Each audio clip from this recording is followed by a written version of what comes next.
Welcome to Big Vile Opinion. Moderators, with my permission, any negativity in the chat should be hidden from this channel. This channel is a negativity-free channel, drama-free channel, and we are here to push the message out. We will not be distracted. So with my permission, any negativity in the chat should be hidden from this channel. Welcome to Big Vile Opinion Platform. And I just really want people to know, I appreciate anybody that's helping me. I appreciate anybody that's helping me. A lot of people have been there for me. I just don't want people going back and forth, being mad at each other because one person did this for me and another person did that for me. That's what the devil wants. He wants to cause confusion. That's what these people want. They want to cause confusion. And confusion ain't gonna do nothing but keep me in here. But the real thing here.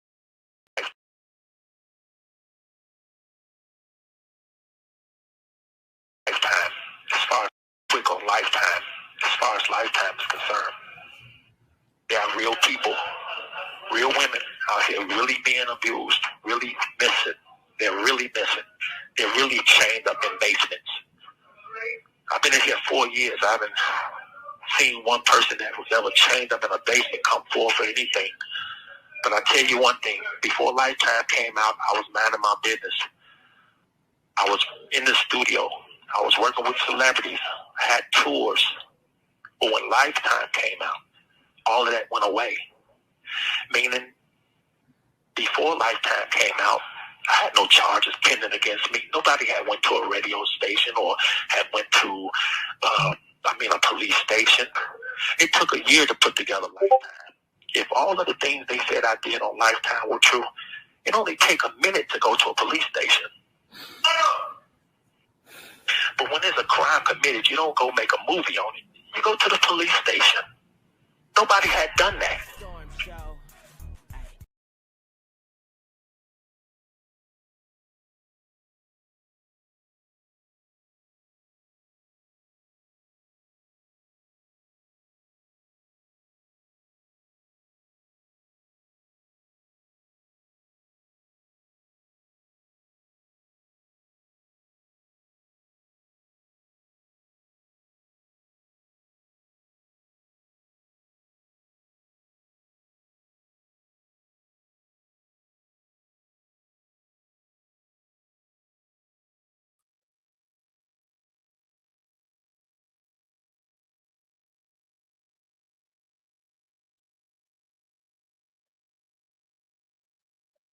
Yo, it's your boy Big Vile Opinion, man. Back with another live video. Y'all can hear me, let me know. Let me know if y'all can hear me, let me know.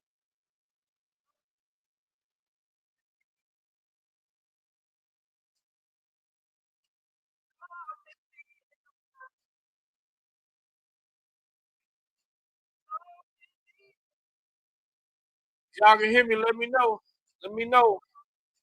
'Cause boy, it's going down tonight. It's going down tonight.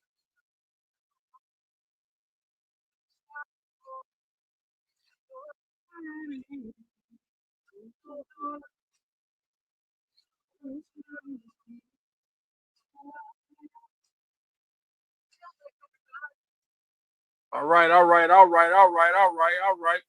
Let me know, man. Let me know. Welcome, welcome, welcome. It's your boy Big Vile Opinion. Back with another live video, man. Boy, it's been hard. It's been tough, man. Trying to make the time to get to this, but we here today. What up, Justin? What up? What up, everybody that's out there? It's been long awaited, but we here today. As y'all know, we here. We talk about R.Kelly. This is a platform where we talk about R.Kelly, and any disrespect will not be tolerated. No BS, no drama. This is not what this channel is about. We want to make sure that we keep it clean and clear so that the message get out. Because right now, you know, it's gonna be people out here trying to distract. What's up, Lady Earth B? What's going on? What's going on? We gotta understand. We gotta understand what's our focus, man. You gotta understand what your focus is, and once you understand what your focus is, it makes it easier for you to focus on the reason to come out here and advocate or even speak, and shed light on what's going on with Mr. Kelly. You know what I'm saying? And it's so messed up that the world, you know, the world chooses to believe the media when it's convenient for their narrative. You know what I'm saying? The world chooses to believe the media only when it's convenient for their narrative. Um, the shit is so crazy to me that some of the things that we see, some of the things that we hear out here, and emotion is filed, allegations are brought forward. These aren't allegations that are brought forward by Mr. Kelly. But every time something is going, anything involving with R. Kelly, people automatically, they want to blame him. They want to blame, oh, he the reason for this. He the reason for that. You know what I'm saying? Hey man, come on, let's get for real. It's time to get for real. It's time to cut all the bullshit, all that shit out, man. All the drama, all the negativity, all the games being played. Man, people have sat out here.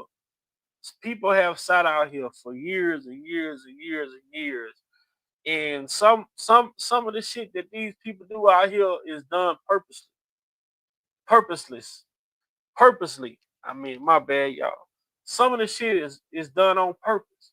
So you can't allow someone to dictate how you move in the things that you choose to do because your purpose is your purpose. You know your purpose. And only you can get your message out, and only you can control how you go about your business. And at the end of the day, when it comes to Big Vi, one thing I've prided myself on, I've never got caught up in what someone else had going on. I've never got caught up in what other people had going on. I never got caught up in what people thought about me. I never got caught up in what people felt about me. Because at the end of the day, I can care less. I don't give two fucks because at the end of the day, I know that I have a message that I want to get out, and I'm not going to allow anyone to come in between me and the message that I have to speak what's on my heart. You feel me? So the reason my platform is the way that it is, the reason why I run my platform the way that it is, because this platform represents me. This platform represents me.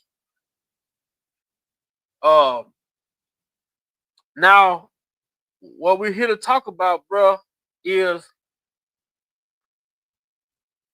making it make sense. We're gonna make it make sense. They tell us, breaking news. Breaking news. R. Kelly rushed to the hospital. Possible overdose. Breaking news. R. Kelly rushed to the hospital. Possible overdose. People who've been here, day one supporters. Man, let's get for real.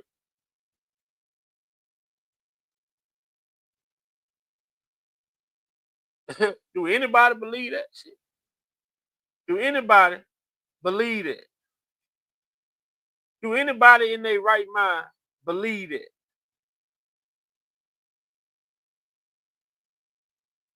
Shit, I don't.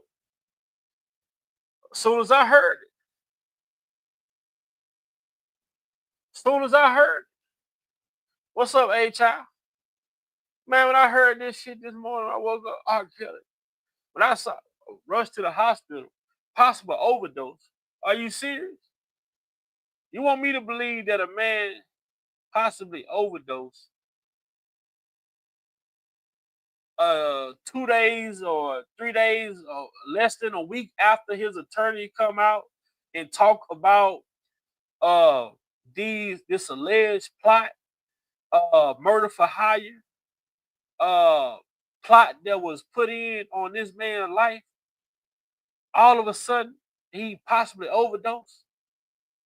But I have the content. I'm finna see if I can get it. You all let me know if y'all can hear it. Hey child, what's up? D Mac, what's up? Uh let me get in here. Cause I have the info.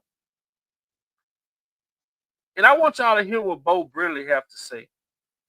And what kills me, I'm gonna tell y'all another thing that had me like, what the fuck? People want to see here. Oh, all of a sudden, oh, because that happened to Tory Lanez, all of a sudden now, man, come on, man, do y'all how quick do we forget? How soon do we forget? How soon do we forget? I don't say we. I don't say we because we know. We know. We ain't forget.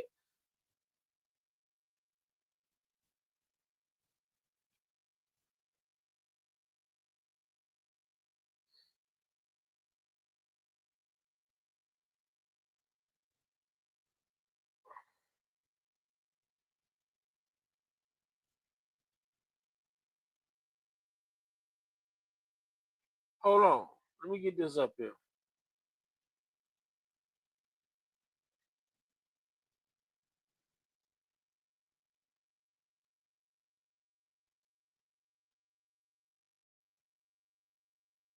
It was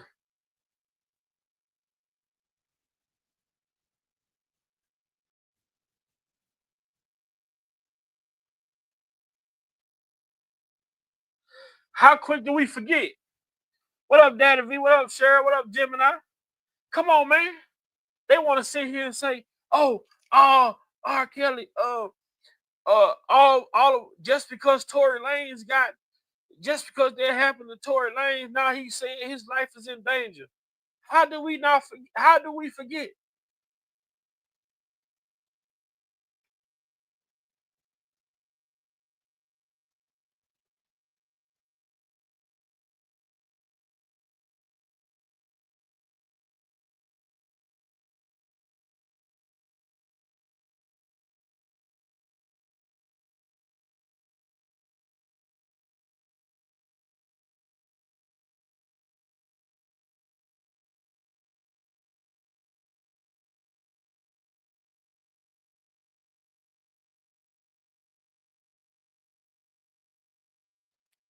This is my thing right here. They want to say that, oh, all of a sudden that this happened with Tory Lanez, that Kels want to say, oh, he in fear for his life. Get the fuck out of here, man. Do y'all forget? How quick do we forget?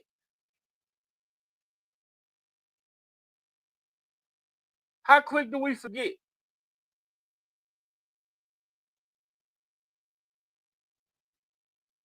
This is in 2020. 2020.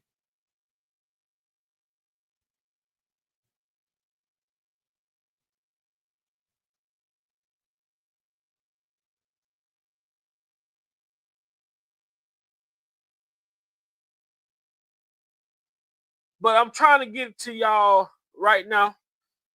I'm finna let y'all hear Bo Brindley and what Bo Brindley had to say. Let y'all hear what Bo Brindley had to say about this situation. Let me get to it real quick so y'all can hear for y'allself what Bo Brindley had to say as it pertains to this situation.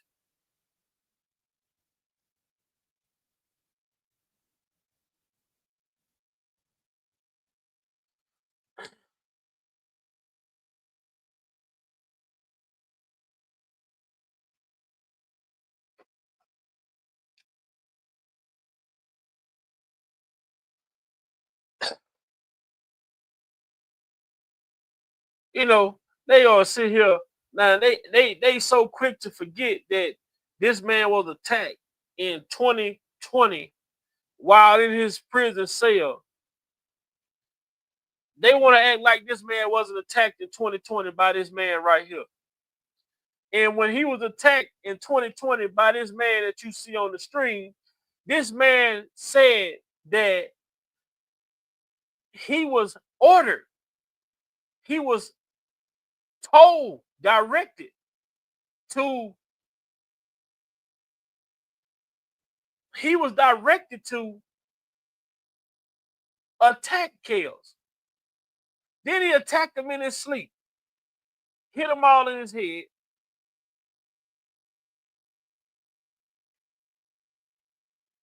But all of a sudden, they want to talk. Man, come on, man.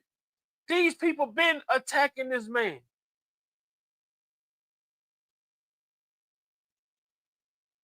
They've been attacking this man.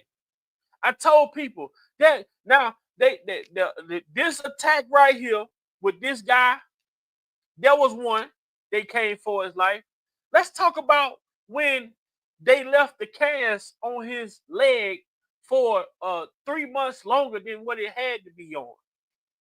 Let's talk about that.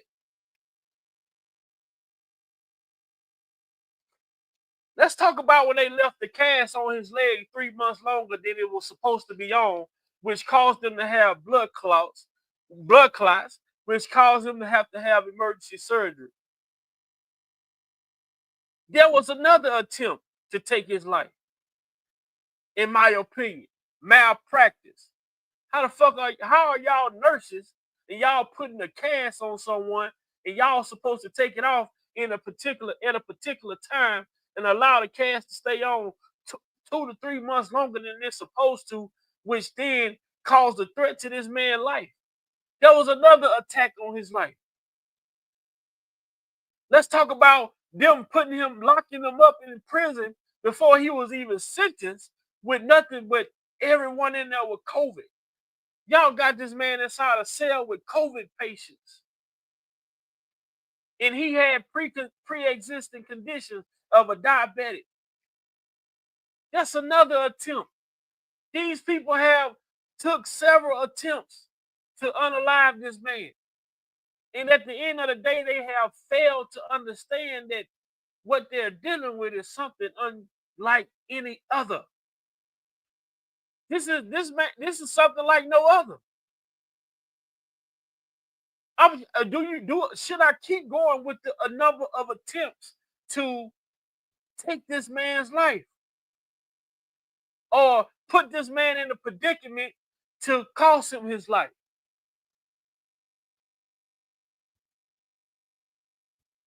You got a damn BOP officer or disciplinary hearing officer who steals all this man confidential emails, phone conversations, who put money on his books, rip all the timestamps off the pages, and somehow this information get in the hands of Tasha K. Somehow this information get put in front of his girlfriend at the time. Somehow this information get put in hands of government informants.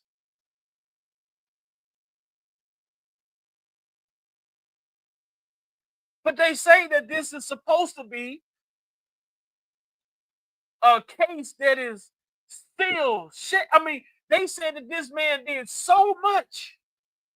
They say that this man did so much wrong, so much dirt. If that's the case, why are we playing dirty? I said it before. I've said it before. You got a conviction. You gave the man 30 years New York. You gave him 20 years Chicago. But even the convictions aren't enough. Why are y'all so afraid? Why is the government so afraid? What is the government, or what does anyone Why are people afraid that a free R.Kelly could be the most dangerous man walking?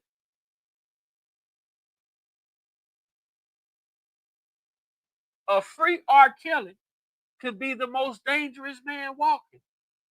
Y'all say, Big Vi, why you say that?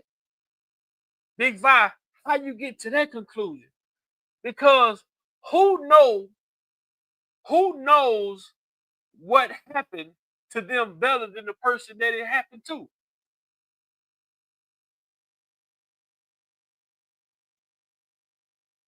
Who knows what happened to you? Who knows what happened to them better than the man that it happened to? I don't give a fuck.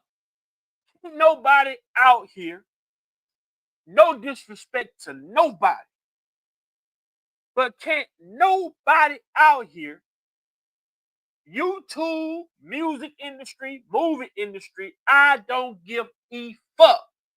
Malcolm X, Michael Blackson, Michael Jackson, I don't give, can't nobody tell R. Kelly story better than R. Kelly himself. So when you put that into perspective, if the only person can tell this story of what happened to them is R. Kelly, now you understand why. Now you understand the reason for the plot. You understand why. Now you understand. Now you start asking yourself, this should make you, who can tell what happened to them better than the man or the person that it happened to?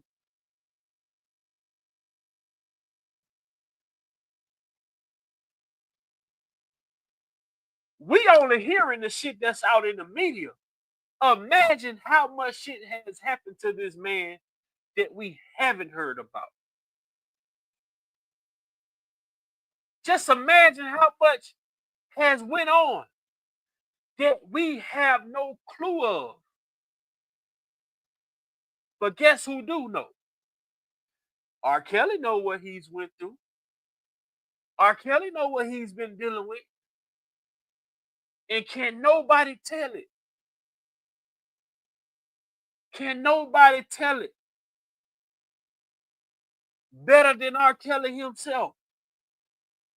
This man done told you, he done told us, the people, the supporters, countless times.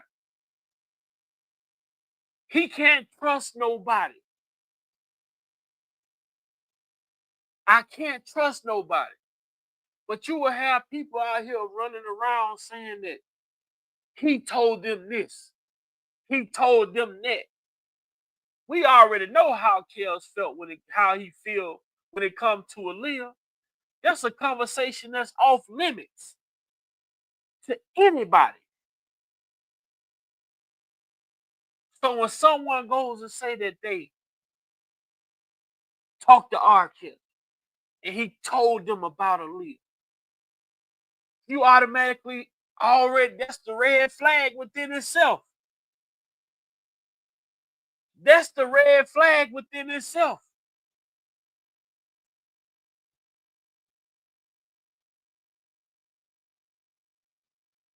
You feel me?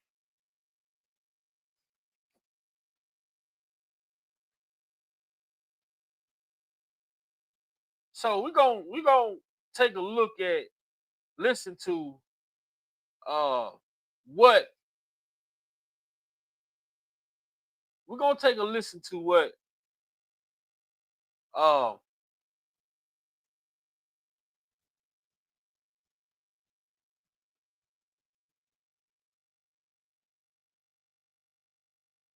let's take a listen to what Bo Brindley had to say.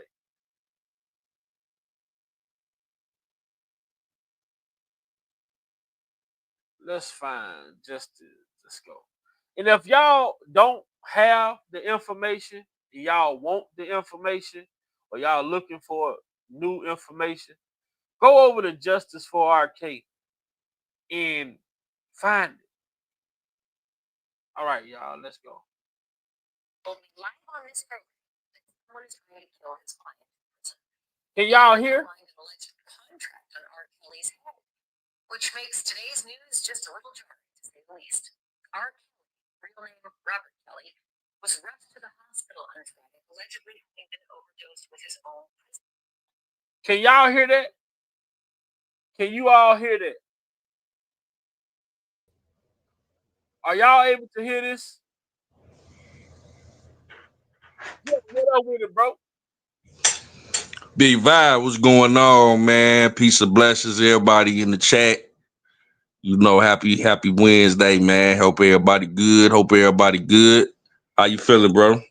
Man, I'm on here, bro. I'm trying to get it in, man. You can voice your opinion, man. I'm finna try to I want to try to connect my IG so I can play that clip from Bo Brindley, man, and that link that you put in here.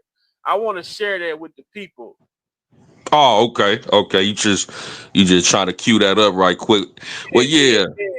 But yeah, man, just I'm just speaking on before you came. I don't know how long you've been listening, man. And I was just telling the people, man, we got to look at this shit in its totality, man. How many attacks on this man's life there has been from the beginning when we talk about the man being locked up in the MCC when it was filled with COVID. You know what I'm saying? The man being them putting a cast on his goddamn leg and leaving it on 3 months longer than it should have been. That's another attack on this man's life. We talk about this dude Jordan Farmer, man, who said that he was directed to go inside this man's cell while he was asleep and attack him, you know, and woke him up out of his sleep. You know what I'm saying? But people want to holler about, oh, all of this shit with Tory Lanez, and now that Tory Lanez did this, that, and the third, you know, now Kells is saying X, Y, and Z. You know what I'm saying? So, like, this shit started way before Tory Lanez. You feel me? This shit started way before Tory Lanez with the attacks on this man's life. You get what I'm saying? That's a fact. And for people to act like this man got to make this stuff up, I mean, just with the like you said, Tory Lanez, that situation just happened in 2025. We going all the way back to 2019 with everything you just laid out. You know, with the attack on his life, with them putting him in the hole with COVID. You know, but people don't want. But the mainstream media. What up, Judah J? What up, Tommy? The mainstream media has did a magnificent job of controlling the narrative and what they choose to put out and perpetuate when it comes to R. Kelly. Even with these allegations that his attorney has laid out, these aren't even allegations that were presented by R. Kelly. But people still say it's him the one who's making the allegation. Man, people that's saying that, they either got an agenda, their hands are dirty, or they stupid. Because these last allegations, let's just say that R. Kelly befriended a white supremacist and two white supremacists. The likability of that happening, and they say, "Oh man, we're gonna help you get out of prison," and orchestrate this elaborate plot to manufacture a plot on his life from the Aryan Brotherhood. First of all, how did this man even get to a minimum security facility where R. Kelly was at? From ADX to a minimum. Come on, man. Like, this dude is a straight up unaliver. You know, he shouldn't even have been in the minimum facility. So he gets to where R. Kelly is at. How? Then you know, if you want to say all of that was a plot, the man just said, okay, I'd rather expose the government, just like the dudes you had on the screen. The government keep coming up. So the government told me to do this to you. Two of them told R.Kelly that they sent him. Now, say you want to make all that up. Say you want to say that's all made up and manufactured. How can you fabricate medical records when this man overdosed in solitary confinement? They sent him to the hospital. The hospital is a different entity from the prison, substantiates that he was overdosed. How do you overdose somebody in prison when these medical drugs that they give you are already measured out for you every day? So you get to the hospital and then they diagnose you with blood clots. You can't manufacture, you can't fake that. You trying to tell me R. Kelly got the capability of not only getting the white supremacists to manufacture allegation, he got the hospital, the doctor, and everybody to manufacture. We all trying to get R. Kelly out, right? That's what the people saying, that he making this stuff up. This is how ridiculous they sound. As if we haven't seen this before. Not only with R. Kelly, but this man's catalog is worth $1 billion plus. Just like with Michael Jackson, that mysteriously, got a drug overdose. They prescribed him too much medication. It's starting to sound familiar when we talk about bro, Prince, right? I said the same shit. These are people that Kels had relationships with. You Yeah. think this man, you gotta look at that shit, bro. I said like this, bro. I say, you gonna tell me that a man who said to his lawyers that I'm afraid to eat because I'm in fear that they are trying to poison me. But then you gonna tell me that he willingly took some medication from y'all? Thank you. If I don't trust the food, ain't no fucking way I'm gonna trust the medication. Exactly. Then on top of that, the doctors say, man, we got blood clots. We need to do this operation. And they take them under the armed guards with weapons, come take them away from the hospital. Like, nah, y'all ain't gonna do this life-threatening procedure to remove these blood clots. We gonna take him back to Butner. Don't even put him in the medical unit. Throw him back in the hole. You mean to tell me they ain't trying to kill this man? I mean, what you call that? How can you deny somebody medical attention when the doctor's sitting up there telling you, because and then we relying on the same people, the BOP, to protect them that's posing a threat? But it ain't making sense. They've been mad ever since, bro. If you look at this shit, man, back like I'm going back with this shit. When they try to blame the protesters when he was in MCC for the prison being locked down and then him being attacked. Whole time this shit government doing. You know what I'm saying?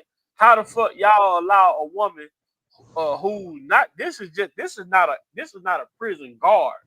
This is a prison disciplinary officer. This is a staff member, high ranking. This person up there with the ward lieutenant type shit. You was a disciplinary hearing officer in the prison. And you take this man personal, confidential jail records. I said this years ago. Back at this time, when Kels was in the MCC, his main form of communication was through internet with his lawyer.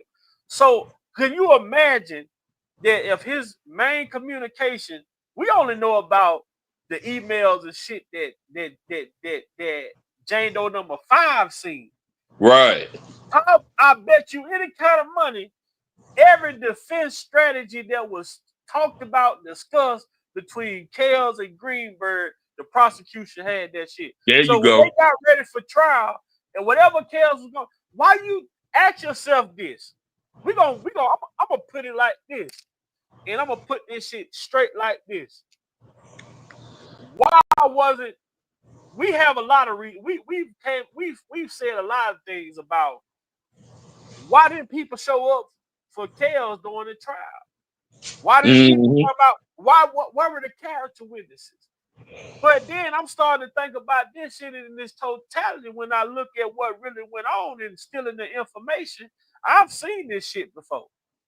So Mm-hmm. who am I to say that it ain't far-fetched to say that maybe the people that Kels was planning to call to testify for him, maybe those people got a knock at the door. Yeah, absolutely.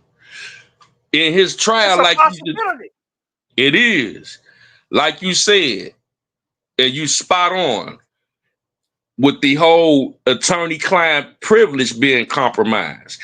Outside of the stuff with his girlfriend that got her, feeling away. But now they know your strategy. It's Facts. like going against a football team and you wondering why the other team, every time you Calling go to out throw your the play. ball, they calling out the play. They know before you even snap the ball, they know where you going. You know what I'm saying? And we wonder why this man every motion was denied. And they already Because they had his. already knew when they draft the motion and Greenberg send it to Kels, have them seeing what you think about this. They got all of this shit. It's already compromised. Already compromised. And then they see like, oh, he got some motion with Trump in office right now. Where was Kel staying when they snatched him up, when they kidnapped him, But walking his dog? hold on, Jeff. Now this is one of the big. This is how disconnected the world, the general public is. This is just how disconnected the general public is when it comes to R. Kelly and his case. They say, why would Trump wanna what the fuck do Trump got to do with R. Kelly? Do these people that know this man was renting the Trump Tower for years? For years. Not only that, if we take it a little deeper, they got a common enemy.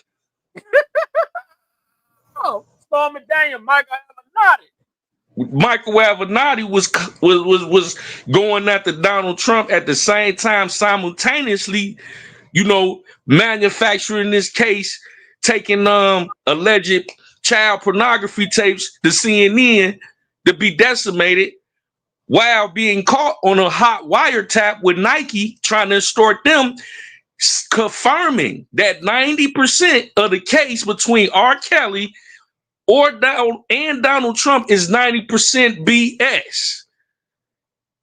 He was going at Kels and Donald Trump at the same time in 2019. And then he got caught on that wiretap, confirming that the case was 90%. So what's 10%? That his name is R. Kelly? I mean, what out of 90%? So that man in jail. And he trying to get a pardon from Trump because you know why? And I don't want to give him too much sauce, but I don't want to give him too much sauce. If I was talking to somebody about the case, right? And this is a casual listener. Had no idea about some of the details, the way that we know the details. I was like, man, the government gave a witness in R. Kelly case a lifetime of fucking Section 8. I'm like, Man. what? I'm like, yeah, they offered the girl Section 8. And Section 8. She asked for immunity for her whole family. In return, they gave her a Section 8 house. I was like, you lying. I'm like, no, this shit really happened. It's unbelievable. I was like, unbelievable. wow. I tell them about the BOP officer. I say, man, come on, bro. A lot of people. I remember back, I was telling people about the show that 50 Cent had on ABC called For Life. And J Rock always talk about the movie Ricochet with Denzel. But recently, 50 Cent had a show on ABC called For Life. And the guy that was in that, the guy that was in prison was wrongfully convicted. And he fought and he exposed the judge, he exposed the prosecutors, he exposed the district attorneys, and they did the same shit to this guy. They when he started to expose the government, they took 50 Cent from a maximum security facility and had him sent to this low security facility where this guy was in that was fighting against the government. And he was only sent there at the direction to kill this man because they was afraid that he was fucking up their campaign by exposing the corruption within the government. Mm-hmm. The shit was on this goddamn shit what we seeing with Kales. They took that fucking show off of ABC because it was exposing too much. And now when I look at this Kales case and I'm starting to look at the shit that, and I'm hearing what they come on, man, it took fucking Larry Hoover 50 fucking years to get from ADX. Man. Yeah. Yeah. And just think about it, man. Like, even we talk about the BOP and all of that, but just think what they did with Angel Crew. Don't Be Cruel. Like, yeah. They had Don't Be Cruel out here, Boss meeting Baby. up with Boss Baby in the middle of the night, texting her off. Hold on, bro. we gotta be detailed with this shit. She said, Angel Cruz said that she was directed by Homeland Security to make up an email address to be able to communicate with this fucking witness, this victim. And the only email address that she can make up was the Pied Piper 312. Pied Piper 312. You make up an email to communicate with the fucking victim that's coming forward, and the email that you create is the Pied Piper 312. And then you name her lead prosecutor. And every time they trying to say this man could tamper with witnesses, but look what the government is doing. That's corruption. Why would a prosecutor be contacting the star witness in this man's case outside of court regulations? And who else was in there? Let's not forget not Steve Greenberg. We talk about fat ass. Yeah, but Derek Goddess. He took Geronda, Tracy Sampson, and all of these girls' claims and put this shit into a book. He took that, then he took the rough draft of that book, and he gave this shit over to Angel Cruz, and he told them that, hey, if there's anything else you all need, contact me. But then when he subpoenaed to come to court to testify, he won't plead the fifth. You want to plead the fifth? How can you? It's okay for him to hand over information, but he get a pass to not have to plead the fifth. He get a pass to not have to testify. Yeah. They had that burner phone. Then guess what happened when shit got real? She was able, just like Tawana Ingram, Angel Cruz was able to be transferred to another district. That we've seen that time and time again. And for people to think, just know that Bo Brindley just recently got 13,000 documents that have all of this information that substantiates everything we're saying from A to Z. So now when they put in this motion, we got the proof. Oh, it's probably out of this last 6 years, it's probably dozens, if not hundreds of corrupt government officials tied in with this mess, man. Them people, yeah, they would want to make sure R.Kelly can't expose that. 13,000 documents that they never had access to before are now in R.Kelly's possession, confirming that they set this man up from A to Z. Yeah, But they you might remember want to though, take him out. bro, you remember when they said that they had the documents sitting on their desk and somebody never went picked them up, and he was right across the street from the fucking office? Yep, so did. Make you look at the attorneys funny in the beginning. They say the man never came and even picked up the fucking documents, and he was Man, right across the street. I seen that dude office. It's literally right across the street. Like Kels could look at his office when he was in the MCC right there, like walking distance. And he didn't even go pick up the paperwork, talk about some COVID.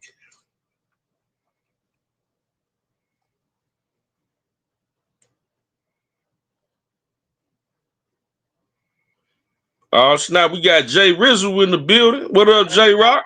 Timeline. There they go. Jeff, what's happening, man? With Some of them members.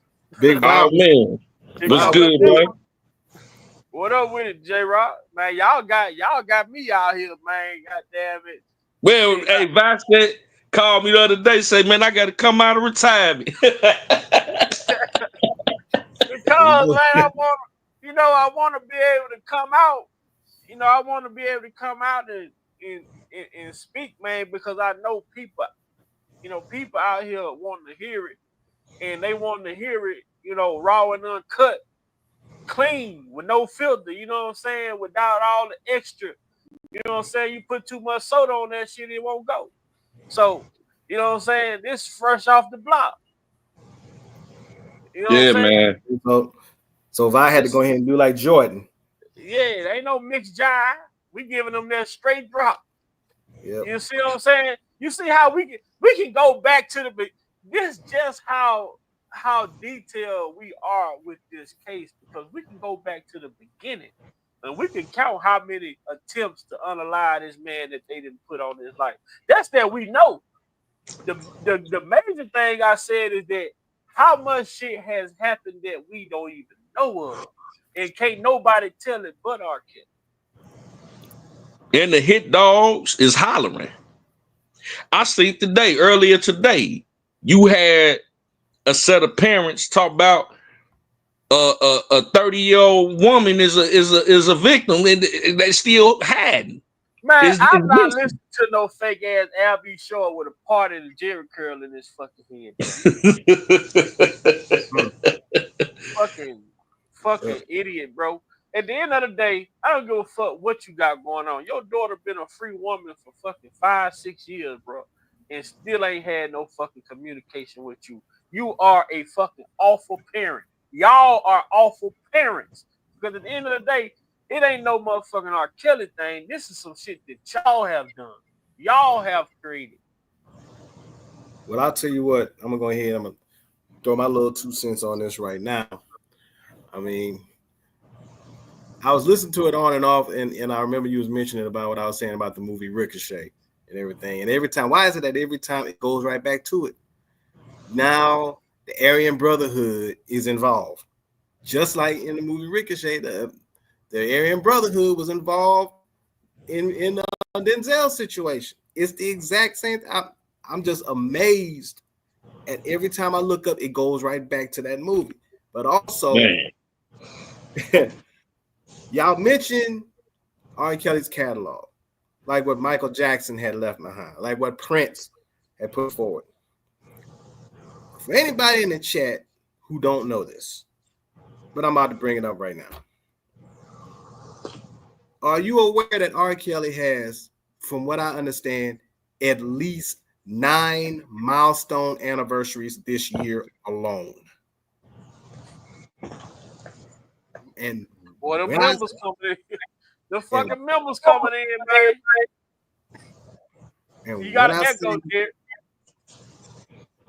And when I say 9, a few of them I'm going to give you is R.Kelly's third album, his self-titled album, celebrating its 30th anniversary this year. TP2.com, celebrating its 25th/silver anniversary this year. TP3 Reloaded, celebrating its 20th anniversary this year. Trapped in a Closet, celebrating its 20th anniversary this year.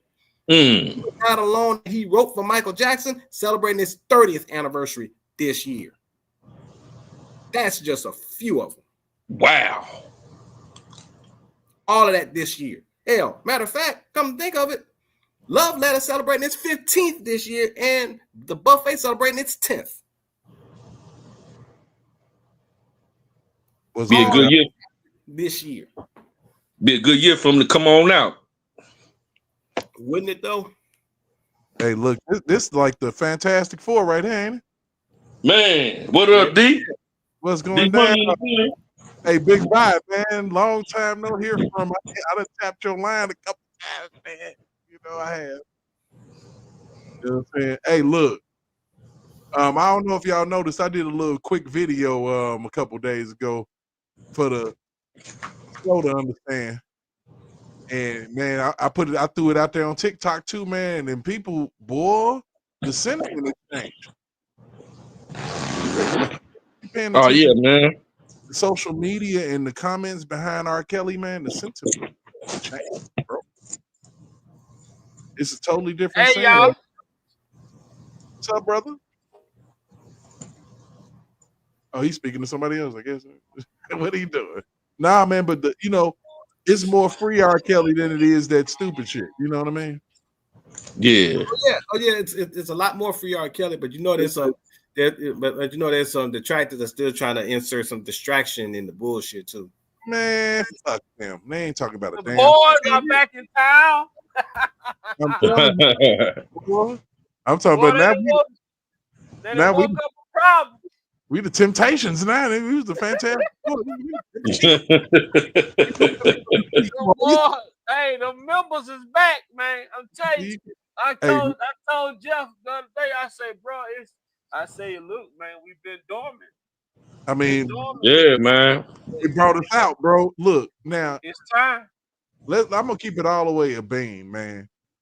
And y'all know me, and everybody who watch your show, watch my show, know what I'm down for and the shit I support. It's been a reason that I fuck with Trump and everything, because I know for a fact that the Democratic regime that started all of this shit, it was not gonna let R. Kelly out that box or not even. There you go. You know what I'm saying? And I already know just by listening to somebody that they a fair person. You know what I'm saying? When you use your common sense, so when it came time, I voted for the party of common sense. Straight up, because ain't no way in the world, because those people don't use it. I don't hear the word common sense come from the Me Too movement and Time Up and Tarana Burke and all of these people that's been talking all of this shit, for years when it came to R. Kelly. And I try to explain to people, I'm like, look, at this point, I don't give a damn what you think he did. I stopped thinking that when I realized that his jail records was jacked. I'm like, that's it. Hey, I don't. That right there. Fuck it up. That whole thing with the jail records, bro. This case should have been put to a halt. Shit should have been stopped right there. Stop. We can't move no further until this shit is explained. It shouldn't have went no further at that point, because right there, that's infiltration within itself. It's the absolute definition of witness tampering, bro. Most definitely. And me and Jeff was just talking about that shit, and we said, bro, in them emails that this woman was able to see, she just wasn't able to see shit in there about Joy and Jane Doe number 5. She was able to see him She heard him talking to Rashawn. She heard him talking to his niggas, having Greenberg. I'm talking about having, nigga talk, like a conversation me and you will have on the phone. She get the opportunity to hear that, and he talking about somebody else's coochie and how good it is. You come on now, bro. Yeah, not only that though, she listening to, because at that time it's COVID, so he meeting with Greenberg via video call. Via phone. So it was like a blessing in disguise, man, to them, and they used that shit, man. But okay, baby, but like I say, they needed Kel's case to happen during the they needed everything that went on during this case had to happen at that time. It lined up in their Everything. face. Yeah, and also let's go ahead and bring up why the real reason why Surviving R. Kelly went on, because let's not forget the fact that Lifetime Surviving R. Kelly needed major exposure and major platform. What show did they go on? They went on The Breakfast Club. So one hand washes the other. Yeah. You go on Breakfast Club with a man who talk about how he raped a woman. And then you're like, okay, you go on Breakfast Club. I'll let you come on here, but only if I get to come on Surviving R. Kelly. One hand washes the other. So they needed each other. Surviving R. Kelly needed to be pushed on a major platform to happen. Meanwhile, Charlemagne gets looked up on favorably by the Me Too movement, although Dream Hampton comes out with a statement said, I was not aware of Charlemagne's past issue that he had. Everybody knew about it. Wow, the man talked about the shit on the air like it wasn't nothing. I mean, on another level, to the point I saw the tape, man. They need to go get her ass too on CNN. Mm-hmm. I literally watched. Like I said, we watched this in real time, so it's not like we didn't know that Tasha K was reading his jail records and that shit was dead ass wrong. We knew that when she said, I got R. Kelly's jail records, how you know? I don't know what the fuck I'm talking about. She messed up then. She blew it. Like she's when you got hotheads in the situation, just like Larry, when you got hotheads, they ain't thinking about the repercussions. It wasn't your job to broadcast. Your job was to pass it along. Exactly. And you could not hold it because you were ignorant nigga. You ignorant and you ain't never had no bread before, and you building your channel off of R. Kelly and Cardi B. So you gotta come with the heat because it's about clicks and views for you. But you ain't realizing that what you're doing is illegal. The moment she passed off that information to that girl, she tampered with a witness, man. Mm-hmm. It is crazy. And it's like now, and like I said, the only person that could see this for what it is sitting in the White House, man.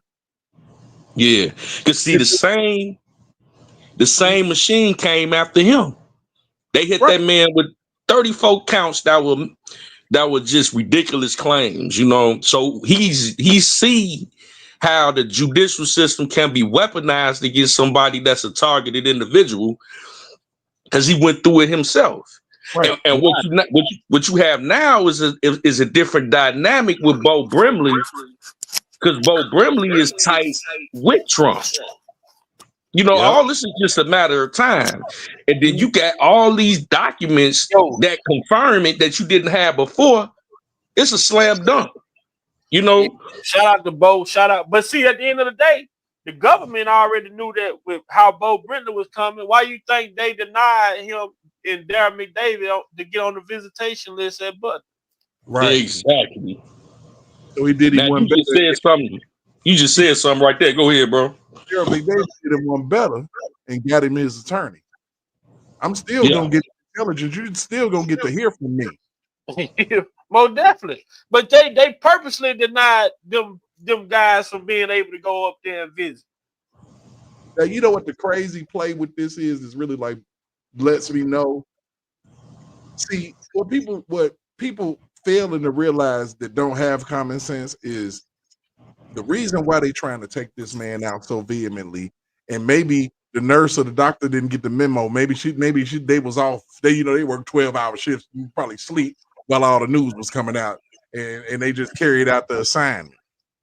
But the reason why they doing this is simple. If they do this, if they find out, which they are, if R.Kelly get free, if and this information just comes to the forefront, What the up, Diddy kid? trial is over with. The Diddy trial is done. And the main reason why, that's the Southern District of New York. Same courthouse. Mm-hmm. The whole courthouse is dirty, bro. That's where they do all this dirty work at. The city of New York is filthy, bro. Them politicians, Between New York, California. man, Mm-hmm. it's crazy. It's like, are you kidding me? Like, it's a dirty game. So dirty, you can charge somebody with a crime that didn't even exist, like they did R.Kelly. Yeah. Lex, what it do, man? What's up, Lex? You in here? You quiet, boy? What's going on, fellas? I'm trying to hook my son's PS5 up, so that's why I ain't saying that. I'm trying to keep it on the low so they all won't hear all this racket in the background. But other than that, it sure would be nice if he can get out on Juneteenth, get that party going. Man. You know what's gonna happen? It's gonna happen the same way that it happened with Bill Cosby, because you got, what I'm saying, you still got the little few idiots talking shit, and he ain't never getting out of jail. Now they've been hitting people over the head on Facebook and all that shit. I'm like, well, damn, y'all said that about Bill Cosby. He's sitting on this damn couch. Y'all, I mean, come on now. Y'all said the same thing. He ain't never gonna die in there. Nope, he's gonna die with dignity, like an old man should. But check this out though. He go before a judge Friday. That man might be home Friday. God willing, we gonna keep him in our prayers. Man. And that judge, thank God, is not one of those Barack Obama, Joe Biden appointed. That is a Trump appointed judge that he going before. Man. See, the pendulum is shifting now. Right. Right. And like I said, and I know, and I figured, I'm like, damn, Diddy in that courthouse. And that courthouse is crazy. Them people ain't lawyers. Yeah, then you gotta say. Go ahead. Whoever that is, go ahead. No, go ahead. Say what you got to say. No, I was just gonna say, and to sum it all up, people got to realize, even though if you don't like them, you do like them. You got to realize you're gonna get old one day, and God forbid you be in a nursing home and somebody treating you bad, pinching you upside the head, slapping you, not giving you medication, leaving you in the bed wet, leaving you with bed sores. So the thing that you do now, it could come back on you. So don't make your resume bad when it's time for you to check out, and then you don't have nobody to come visit you. So the stuff they laughing about, it ain't funny. So they need to think about those kind of things and not just sit here and think it's funny and not worry about, well, hey, when I get old, ain't nobody gonna do me like that. You never know. That's true, Lex, and I'm gonna chime in with something else too. We all know what the news story is out there now, and that is the Tyler Perry lawsuit. Yes, sir. Now I'm gonna say this also. Now all of us have said this to one degree or another.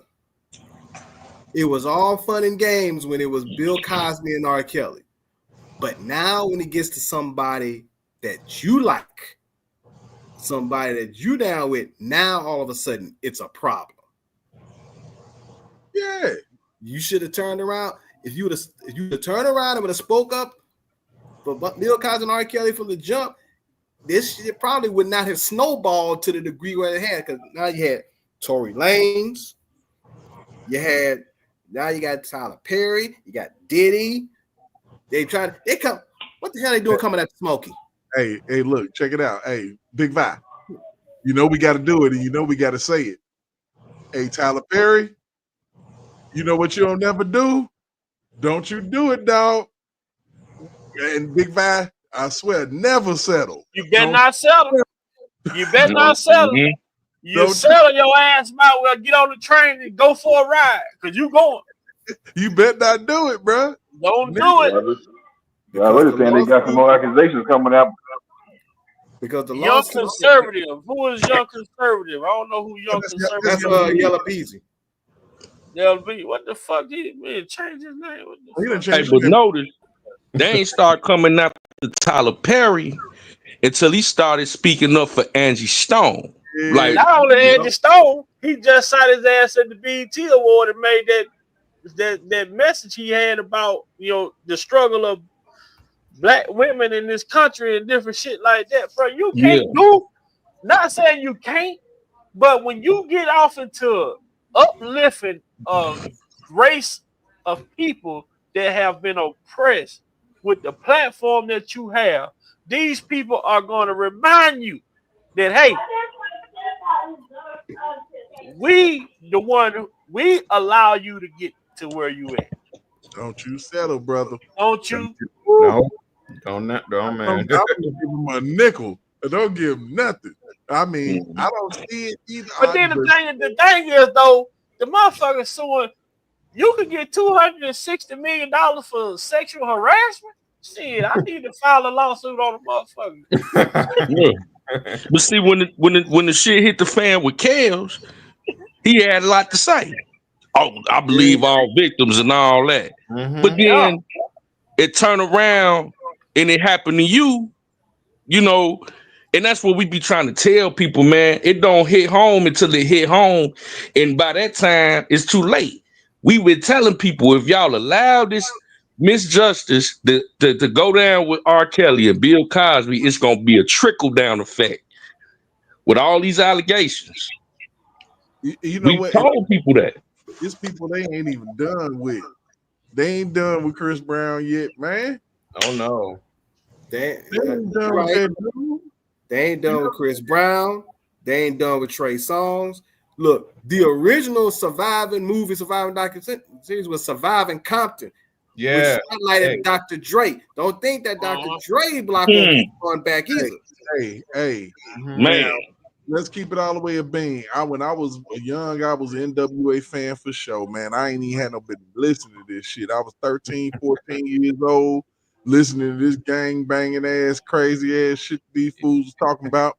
And I promise you, it was a song on one of their albums called She Swallowed It. Okay? Now, if you listen to this song, man, Yellow Beezy, you West Coast, you ought to know. This ought to hit your ear at a barbecue or something, but niggas don't give a damn. It describes a train being ran on a 14-year-old. And this is literally the second verse, man. And then the third verse get to talking about, if a chick you tell her, ask her to give you head and she tell you she ain't never did it, she a lie, you punch her in the eye, you know what I'm saying? Then just go ahead and force your way. I'm like, man, these niggas need to go to jail. Yeah. I'm like, for real. I'm like, straight up. I mean, and they talk about R. Kelly. He ain't said nothing that made me feel like, oh my God. You know what I'm saying? But these fools described a rape. And then they had another song on the same album called Automobile. Talking about the album Niggas for Life, right? Yes, Automobile. Where they was talking about a female, pretty much you ain't got a front, you know what I'm saying? You give me the coochie. If you be good to me, I'll be good to you. And we can both ride home in the car. So if you don't be good to me, then you probably walking. I'm gonna kick you up out the hotel room, say bye Felicia, like they did in the movie. You know what I'm saying? I'm like, wow. I'm like, and you come out the Kels? Yeah, it's crazy. This is what that album came out right after Ice Cube left. Right. Because Ice Cube ain't down with that, boo. Giving up the nappy dugout. He was just basically. You gotta understand, Cube is a storyteller. Keep you aware, like, look who's burning. You know what I mean? What the hell? Like, stuff like that. You know what I'm saying? Let you know, hey, put something on because you don't want to be in the clinic. Yeah. Straight And what up. you just said, like, if someone was to have those lyrics today, in a song, they'll and be with the going Me to Too jail. movement out here, they'll be trying to throw them in jail just based. It don't have to be true. They just rapping a song, but just based off what they're saying in the current temperature and the climate now, they would. I believe they would be prosecuted. Oh But my see God. Jeff, Oh, yeah. Jeff, hold you could on. very well be right, but I'll throw another song out there from Cube if you remember on that Death Certificate album, and that song's called "Giving Up the Nappy Dugout." Giving up the nappy, giving up the Man, dugout. that one there when he said "Daddy's little girl," she keep nuts in her mouth like the bitch was a squirrel. Mhm. Man, come on now. Man, the Man. '90s was a different time, man. Yeah. All right. I got the interview from Bo Brindley when he talked about the poisoning went Yeah, on with with kids. that heifer with the attitude problem. That white lady got the attitude problem. Mhm. Yeah. She seemed like she was coming around the corner a little bit, I but know I she don't know. you got the poison. Jesus. I mean, hey. Run that beautiful bean footage. I think I saw that The Me today. Too movement does need to go. They really need to go. All right, here we go. Let's get it. Not even a week ago, a lawyer for R.Kelly told me live on this program that someone is trying to kill his client in prison. He even outlined an alleged contract on R.Kelly's head, which makes today's news just a little jarring, to say the least. R.Kelly, real name Robert Kelly, was rushed to the hospital on Friday, allegedly having been overdosed with his own prison medication. His attorney, Bo Brindley, joins me live now, again with the details. Welcome back to the show, Bo. So, wow, you said it, and then within days, something odd happened. What was it actually that happened on Friday to your client, R. Kelly? Well, it was Thursday. You said it on something odd happened. Odd happened. What the fuck? It ain't Lady. odd. It's odd to you because you didn't listen when the man first told you. Fucking Thursday evening when he was admitted. On Friday to your client, R. Kelly. Well, it was Thursday evening. And then within days, something odd happened. What was it actually that happened on Friday to your client, R. Kelly? Well, it was Thursday evening when he was administered his anxiety and sleeping medication in solitary confinement. So he got the medication on Thursday as usual. He has to have it administered because this is prison and he's in solitary. So he wakes up early Friday morning. He's feeling faint. He sees black spots. He tries to stand. He collapses. He crawls to the door of his cell and loses consciousness. When they get him on the gurney, the prison officials indicate they want to take him to the medical center there at the facility on site, but that facility was not able to treat him, and they took him off-site to Duke University Hospital, where he was diagnosed with an overdose, having received basically 2 times the necessary dosage and the appropriate dosage. And now, ask yourself this. This man taking insulin and this shit drops your blood sugar too low. You can fucking clock out. Mhm. Mhm. They're giving you twice the amount that you're supposed to have. So it's just by the grace of God. What probably happened, he probably threw up when they stuck him with that shit. Yeah. And they got it on camera too, from what I heard. Yeah, they gotta stick it in his arm themselves, and oh my God, that's crazy. Shit Man. crazy. Spots, he tries to stand, he collapses. He crawls to the door of his cell and loses consciousness. When they get him on the gurney, the prison officials indicate they want to take him to the medical center there at the facility on site, but that facility was not able to treat him, and they took him off-site to Duke University Hospital, where he was diagnosed with an overdose, having received basically 2 times the necessary dosage and the appropriate dosage of his medication. And then while there, Mr. Kelly outlined his concerns about blood clots in his legs A scan was done by the hospital, and they found blood clots in both legs and in his lungs, and wanted to do a procedure to address that and keep him in the hospital for 7 days. He was given a treatment plan.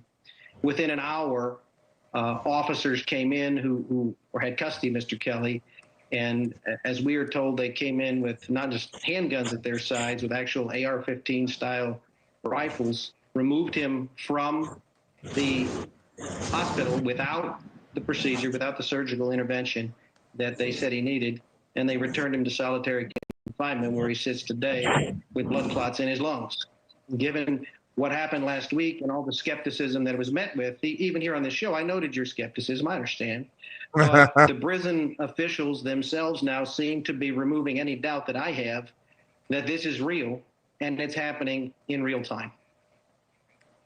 And the skepticism, of course, is because the allegation is that it's the Bureau of Prisons, the federal government, trying to kill your client, which I think a lot of people would meet with healthy skepticism. But I guess my next question would be, given this pattern of facts that you just laid out, do you have doctors and medical professionals at Duke that would be willing to testify that they wanted to treat R. Kelly and that the Bureau of Prisons refused that and took him out at gunpoint?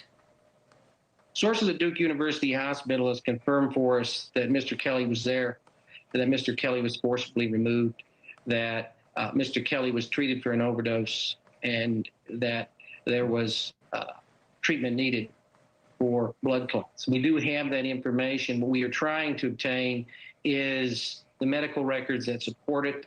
We need the necessary waivers signed by Mr. Kelly, which is not easy as he sits in solitary confinement. But I'm going to see him tomorrow. I'm going to get the executed waivers. I'm going to have those medical records in my hands as soon as possible. But I do have confirmation that what Mr. Kelly's reporting did happen, as extraordinary as it is. And we are fighting very hard to get him back in the hospital and save his life. Well, one last question. It sounds like you're planning to file a motion to vacate his conviction, quote, based on newly discovered evidence this week. Is this the issue that we're talking about as newly discovered evidence this week that you're going to hang the filing on? No, this is a threat to R. Kelly's life that we see happening right now at the hands of Bureau of Prisons officials. What we believe they are trying to prevent is the exposure of the criminal conduct by U.S. attorneys and Bureau of Prisons officers in the investigation of his federal cases in New York and Chicago. And that is what we intend to expose in our filing this week regarding newly discovered evidence that we believe will vacate Robert Kelly's conviction. Well, let's make a date to continue the conversation. Obviously, the story's not over. I really appreciate this. Thank you, Mr. Brindley. Thank you. I look forward to coming back. It's far from over, and we continue our fight. Thank you. Thank you for watching. Subscribe below and download our News Nation app right now on your phone. You humble yourself, lady. Straight up. I was just about to say that. I'm about to say, you notice you notice. Did this dude have SA charger right here? Yeah. Chris Cuomo and his brother, I think. Yep. Yeah, and guess who he was supposedly has sexually harassed? He supposedly has sexually harassed. I don't know. Angela Rye. Just who? That name sounds familiar. Yeah. Oh yeah, her name should sound familiar because she also had a few choice words to say about R. Kelly on his show when he was on CNN.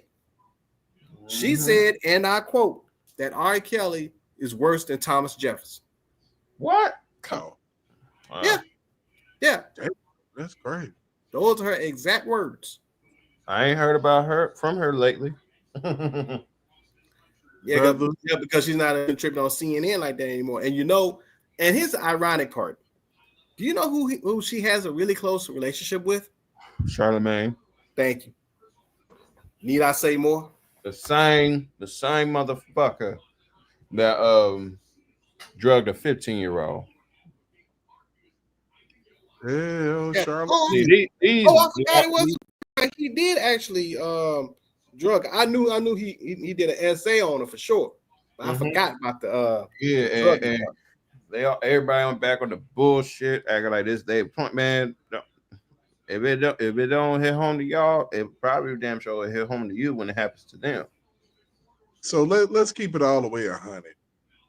they done did some dirty tricks, some of the same moves that they did to R.Kelly to Diddy.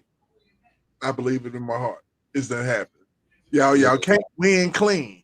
You know, that's the only way y'all get y'all 98% conviction rate because y'all dirty as hell. No, ain't nobody, y'all ain't the Golden State Warriors.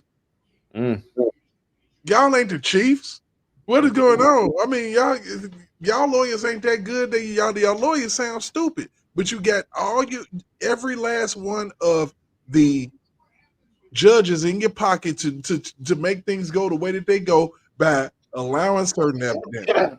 Y'all want to look at the first interview Bo Brindley did with her? Let's play that one real quick. Yeah, you look at the contrast. Huh?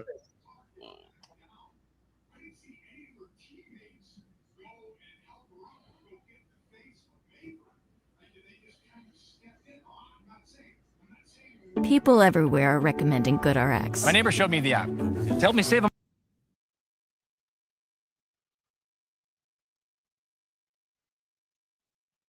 Long before the walls closed in on P. Diddy, another pop music megastar was charged with racketeering and sex trafficking, among other things.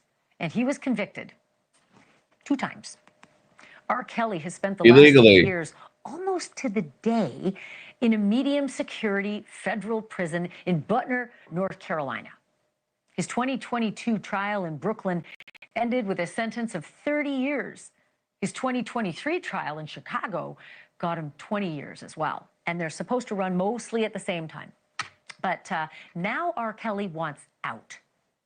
And he says his life depends on it. He says that every minute he spends locked up at Butner, he is in danger. And why? The way his lawyers tell it, prison officials want R. Kelly dead. You heard me. The government, they say, has put a target on the singer in prison. And what's more, Kelly's lawyers say the Bureau of Prisons conspired with one of his fellow inmates, a member of the Aryan Brotherhood, to murder him. I'm joined now by Bo Brindley, attorney for R. Kelly. Mr. Brindley, I'm so glad to have you on this show. Thanks so much.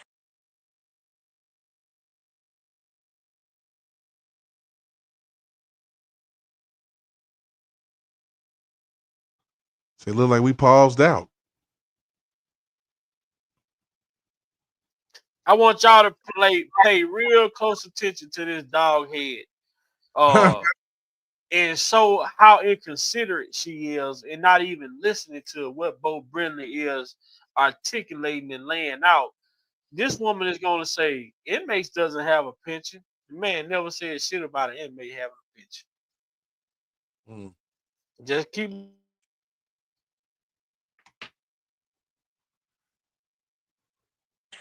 for being a guest. I mean, what I just read, what I just said, it just all sounds very fantastical. Do you have proof? Well, the answer is we do have proof, and we appreciate the opportunity to be able to come on and talk about it. In terms of proof, the most powerful piece of proof I can provide is the sworn statement of the man who says that he was solicited to kill R. Kelly. Michael Glenn Stein has provided us with a full declaration signed, and he's given his willingness to sit down for a polygraph examination administered by either side to testify in court. He has given us the details of who solicited him and when. And I think that's the key here. These are not R. Kelly's allegations. These are the allegations being made by Michael Glenn Stein, who's the person who says that he was solicited to kill Robert and sent to Butner to do it from another facility. And we took significant time. For all the rejects out there, what up with it, Kimberly? You heard the man lawyer say these are not allegations that were brought by Mr. Kelly. These allegations were brought by the perpetrators who were hired to commit the crime, not the man who the crime was going to be against. Then she say, do you have proof? You don't want proof. You don't want proof. What they say, you want the truth?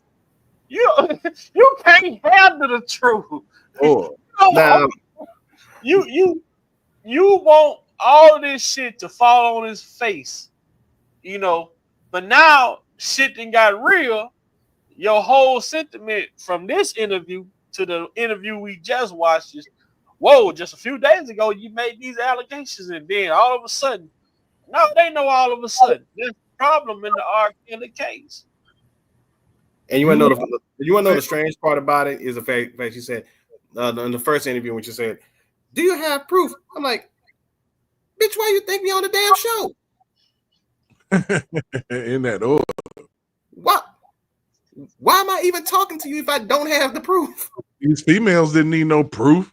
Shit. Nope. Facts. Didn't they say that the mystery tape, that the most important part of the Chicago case, the tape, it was missing from evidence, but they just allowed the female that they alleged was on the tape to come out and say, "Oh, it was me." Man. And for people that's running around talking about this man lying, like we said earlier, you cannot manufacture or fabricate medical records from a hospital that confirmed that this man was given a double dose of what he normally gets in his insulin. That you can't. But if you notice, it's the people that's talking, that's saying that bullshit, like Charlemagne up there talking about, man, this sound like he making up some stuff. It sound like some trapped in the closet bullshit. Motherfucker, you have been trapped in the closet for a minute. You need to get your ass out of it. But a lot of these people, they hoping that this shit fall because all of the work that they did to keep this shit suppressed is gonna be worth it's all gonna be for nothing. And like we've been saying this shit, bro. Everybody been trying a lot of these. I respect us, and I respect the people who voice their opinion and say, "Hey, this is my opinion. This is how I feel about these particular situations." Versus people that come out here try and talk in first person for Mr. Kelly, as if this man can't tell his own fucking story. We outsiders looking in, but what happened when the person inside the story started to talk? That's when we gonna start hearing the real shit. If you ever wondered why we ain't never seen a juror, if you ever wonder why the King of R&B has been sitting in jail for half a damn decade and ain't nobody went to interview this man, you ask yourself that too, though, Derek. You just made a good point before we get back to the video. Man, you know how much one of them jurors, whoever the fuck, you could tell they was paid or probably they was part of a prosecution government or whatever. Because of all the juror on the R.Kelly case, man, my motherfucking social media I'll be getting paid right now. You know what, Vi? Funny you should mention that. Because when I was on Spitfire Live about a couple of days ago, when I was listening to her live, and we talked about, she mentioned the fact, and I completely follow suit with this. How is it that you don't hear nothing from not one R. Kelly juror in either New York nor Chicago? That's insane. Years. You haven't heard nothing. 24 people. Right. But they say, well, it was a federal case. Well, what about the alternates and all the other motherfuckers they had in there? You know what I'm saying? What about the one juror who got to the last day or last couple of days and said she couldn't do it? What were they doing? What type of pressure were they putting on this woman? They replaced her with a juror. We don't know how long, where this motherfucker been at, where he come from. And look at here, they snatching all the black men off the Diddy case. Yep. I mean, it's crazy. These 13 documents. Oh, my bad. 13,000. These 13,000 documents. We gon' I believe we gonna find out what happened to that private investigator, What happened to Linda Jack Mitch? Palladino. What happened to Jack Palladino? What happened to Linda Mitch? What happened to the Landfair dad? What's his name? Craig, whatever. Greg Landfair. Greg Landfair. You know what I'm saying? What happened to these people? People tend to forget that all these people are living all the way up until 2018, 2019. They mysteriously just what happened to Linda Mitch was her and Jack Palladino both was fucking those was orchestrated hits, bro. Yeah. And I'm gonna tell you what else I bet you I know what else we're gonna find out. What's up, Cynthia? We gonna find out about those communications between Kim Fox and Avenatti. Oh yeah, all that shit. Meeting up at the O'Hare Airport in a private room. All this shit, bro. Then that's not only that's this man. Y'all know this motherfucker didn't even have the credentials to even be in the position that she was in. Man, so much corruption over the past 6 years. We tend to forget a lot that happened. Man, Kim Fox didn't even have the credentials to even be in the position she was in. Man, she was a DEI, man. DEI. Yeah. Soliciting victims on national television. Broke the law, right? That was one thing right there that violated his rights off top. That was insane. Or anybody you know have come into contact with Mr. Kelly or been a victim of Mr. Kelly, please call. Then had to get rid of the fucking hotline because people was on there talking about how good he was. Let's finish listening to Bo Brindley talk about this orchestrated hit that was put on and put down and picked up. These are the allegations being made by Michael Glenn Stein, who's the person who says that he was solicited to kill Robert and sent to Butner to do it from another facility. And we took significant time. Boy, I don't mean to interrupt. Go ahead.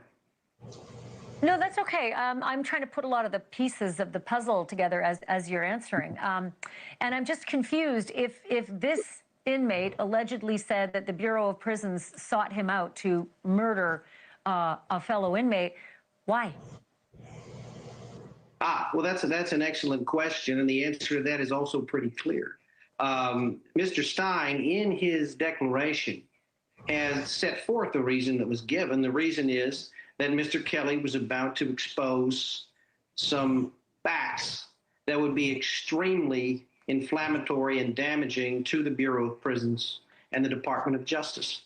And because of that, the Bureau of Prisons instructed Michael Glenn Stein to go to Butner and execute R.Kelly. And Mr. Stein made clear and gave us extraordinary detail when we spoke to Mr. Stein. We didn't use this until we actually went down and met with Mr. Stein for hours. And he told us in extraordinary detail that this is not the first instance, that this happens all the time, that the Aryan Brotherhood has been directed to commit murders and beatings at the behest of prison officials for years. People have been killed who pose problems for officers, for lawsuits. And it happens, according to Mr. Stein. Not only will he tell you that it happens, he will explain, when given the opportunity in great detail, all of these murders in which he has participated, which he has directed other Aryan Brotherhood people to do. This being the most recent. Can I ask you to just... Here's how I launch Amazon income streams without physical products. No inventory, storage, or... Yeah, like murder's a big deal, right? I think we can all agree on that. And putting a target on someone's head, kind of a last resort. What kind of information are we talking about that allegedly R.Kelly is in possession of that would be unflattering to the government at a level that would, suggest that a hit was put on his head? Well, let me say it this way. It's not allegedly having evidence. We do have evidence, and one piece of evidence we've already presented in the form of a signed declaration from Keyshawn Mogadamudi, Robert's former cellmate.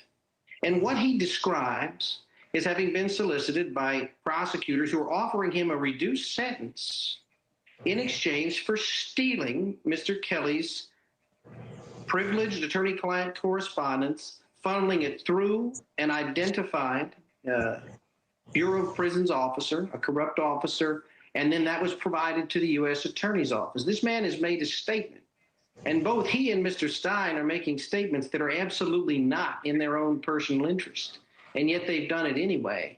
And so we do have that evidence, and what that evidence means is we're talking about prosecutors and Bureau of Prison guards, not just guards, but officials, people that are officers. We're talking about these people committing crimes. The theft of Mr. Kelly's mail was a crime, and it was a violation of his constitutional rights. On top of that, there's another prison guard against which a lawsuit is pending, Tawana Ingram, who also stole other attorney-client correspondence. Let me jump in here. Because I've been around the block as you have as well. And if I had a dime for the number of inmates who lied under oath on the stand, you name it, I'd be on a yacht in the Med. However, you stupid motherfucker, if I had a dime for every victim that he got on the stand and lied, I have a fucking mansion in heaven with a driveway to get to it. Oh man, I was listening to that whole interview on Justice for R.Kelly. I was like, man, this woman. Like I said, she got humbled, man. Because I mean, you talking all this stupid ass shit. He's telling you when you cut them off. He's telling you. You gotta be kidding me, man. It's crazy. Get your ass. You don't gotta tell nobody. Get your ass home.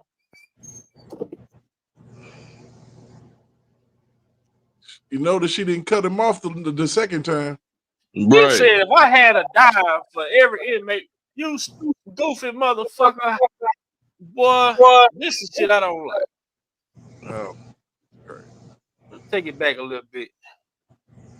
And why they keep showing this? This the only thing they want to show a kill with this motherfucking Inspector Gadget on side of him. Prison guard against which a lawsuit is pending, Tawana Ingram, who also stole other attorney-client correspondence.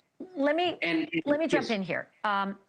Because I've been around the block as you have as well. And if I had a dime for the number of inmates who lied under oath on the Man, that drives me crazy when she said said around the block. Come on, man. Yeah, that is a stupid reply. As Niecy Mo would say. Jenny from the block. She been on them knees, waking her way up the cops. She been cocking it up the ranks up in that old news station. She been around the block. Come on, get your goof ass on somewhere. On the stand, you name it, I'd be on a yacht in the Med. However, suggesting that the government thinks that this alleged behavior of a cellmate of R.Kelly's is so egregious that the only remedy is to solicit murder sounds a bit crazy. Again, given it would be their word against an inmate. So you see where I'm coming from, right? That's why it sounds fantastical. And I guess the other question to add to that is that if the threat is over, meaning the man allegedly solicited to kill R. Kelly has come clean and said, I won't do it, I'm going to sing like a canary instead, where's the threat? The threat is the other members of the Aryan Brotherhood, another one of which has been identified, who has been asked to carry out what Mike Stein has been unwilling to do. That's what you have to understand. What we're talking about here is government officials who committed crimes, and people in the Bureau of Prisons that committed crimes. Crimes that the current administration, the current Department of Justice will have no sympathy for, I guarantee. And those people have benefited in going after R. Kelly and making their names and getting their publicity and all of that. And now the truth is they did it through constitutional violations. They did it through crimes. That Tawana Ingram, the Bureau of Prisons officer that stole his correspondence, there was a search warrant, they proved it, and they said they were going to investigate the U.S. Attorney's Office. You know what happened to her? She got her full pension. She walked away, retired, and was not charged, and she did it as an officer. Well, now, if there was not corruption behind that, I don't understand how that could be. Right, an inmate doesn't have a pension, so... Officer. Well, let now, me if ask there you was not corruption behind that, I don't understand how that could be. Right, an inmate doesn't have a pension. So what would possibly be as an officer? Well, let me Now, if ask there you was this. not corruption behind that, I don't understand how that could be. Right, an inmate doesn't have a pension. So what? So do y'all think she listening to any fucking thing this man is saying? No. She just want to hear a damn. Hell no. This motherfucker say the inmate don't have a pension. No shit. But well, I'll be smoking rock. Don't do it, Vi. Don't do it. wow. Ooh. Lady, what are you talking about? That Vi, did not age well at all. you wrong, Vi. But you know, I want to address something this crazy. I just want to address something this crazy ass woman jumped up here and said earlier when she was talking about well, if the guy that was supposed to attack R.Kelly said he's not going to do it and he's going to sing like a canary, where's the threat? The threat. Oh look, my God. Look, let me put it like this. Let's say you're in a house. There are 10 cobras in that house. If you remove one, is the threat still there? And then it's a hit. It's a hit, which means that they done threw this idea out here to more people. You feel me? Right. So they just the ones that moved on it so far. Who knows who coming next? We got to get them out of there for the other Aryan brothers say, hey, I'm going to go through with it. I'm trying to get out of here. I don't care. Wow, G. That's crazy. Like, and she's so, look at this ditzy chick looking all up in the sky because there ain't a thought in her head. Dumb. Just dumb. Oh, Man, shit. Man. She thinking about what restaurant she gonna stop I'm at trying after to the tell you, interview. If he's gonna sing like a canary, is the threat still there? If you walked up to your fucking house and you found shedded snake skin, when you see that shedded skin, what you gonna do? You gonna be trying to get the motherfucker to sneak around your house to see where the fuck this snake is. And She gotta be a Democrat. She gotta be a Democrat. But you know what? Take a good look at her face. If the term dingy blonde was a picture, that's it. Right there. Ain't a thought in her head, bro. She looking around for thoughts, and there's nothing there. It's an empty room, baby. It's over with. You just said all the years. Wow, that's crazy. Man, she dumb. That lady dumb. So wow. you sitting here, she's sitting here supposed to be listening to this man, and clearly, inmates doesn't have pension. Well, Kelly got a pension. It's called catalog. Right. And they already stealing this money. You think the government ain't got their hands in that? Or somebody in the government, maybe an angel cruel, you dig? Boss baby, don't be cruel. I swear to would God. possibly be the incentive for an inmate to commit a murder? If there was not corruption behind that, I don't understand how that could be. Right, an inmate doesn't have a pension. So what would possibly be the incentive for an inmate to commit a murder in prison at the behest of the government? Like, what benefit? What do they get? It depends on the circumstances. What Mr. Stein says is oftentimes what they get is the ability to traffic narcotics freely throughout the facility. What they get is the ability not to be searched. But in this instance, what Mr. Stein has clearly said he gets is the opportunity to be free. I mean, they have said to Mr. Stein, according to him, they have said that if he is to do this, he is a terminal cancer patient. He's going to die in the near future. That's a fact.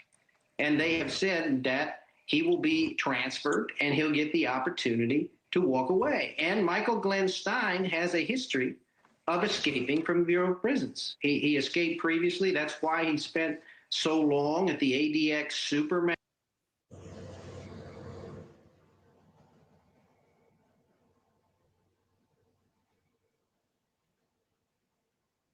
Unmute yourself. Man, so this dude. So you say this man has a history of escaping. You take him from a supermax and transfer him to a medium. So he could try to kill him and then he'd run. Yeah. But he got terminal cancer, so we go now. That goes back to what not Jeff, but J Rock talked about the movie Ricochet. How did the man escape from prison? It was a fucking accident, and they faked his death. Yep. Right. Yep. Right. You're not gonna take a chance. I don't care how terminal his cancer is. Somebody that has been in there doing gang hits, escaping out of prison left and right, been in there since the 90s. Leader of a former leader of a notorious white supremacist. You're not gonna take no chance with putting him in a lower security prison. Coming from a supermax to a medium security, that's a huge No, you risk. wherever you are, when you get sick, you end up in the damn infirmary. That's where you lay is where you gonna stay. What's up, Kim? Man, you been on? What's up, man? Let us hear What's up, Kim? what you got to put in. What you got to add to the convo, man? Let us hear from you, brother. We can't hear you. I see your mouth talking, though. It's a major T-Big vibe. What the hell, bro? Can you hear me? Yeah, you good? Hello? Okay, yeah, man. What wrong, We can man? hear you. We I can don't hear even you. know You what know to when you say. see the panel. When you see the panel back, it's some hot shit going on. Man, listen, and I stay in North Carolina. I've been locked up in North Carolina, man. So I already know how it works. So man, they need to get my man up out of there pronto. Right. And once you North Carolina, call out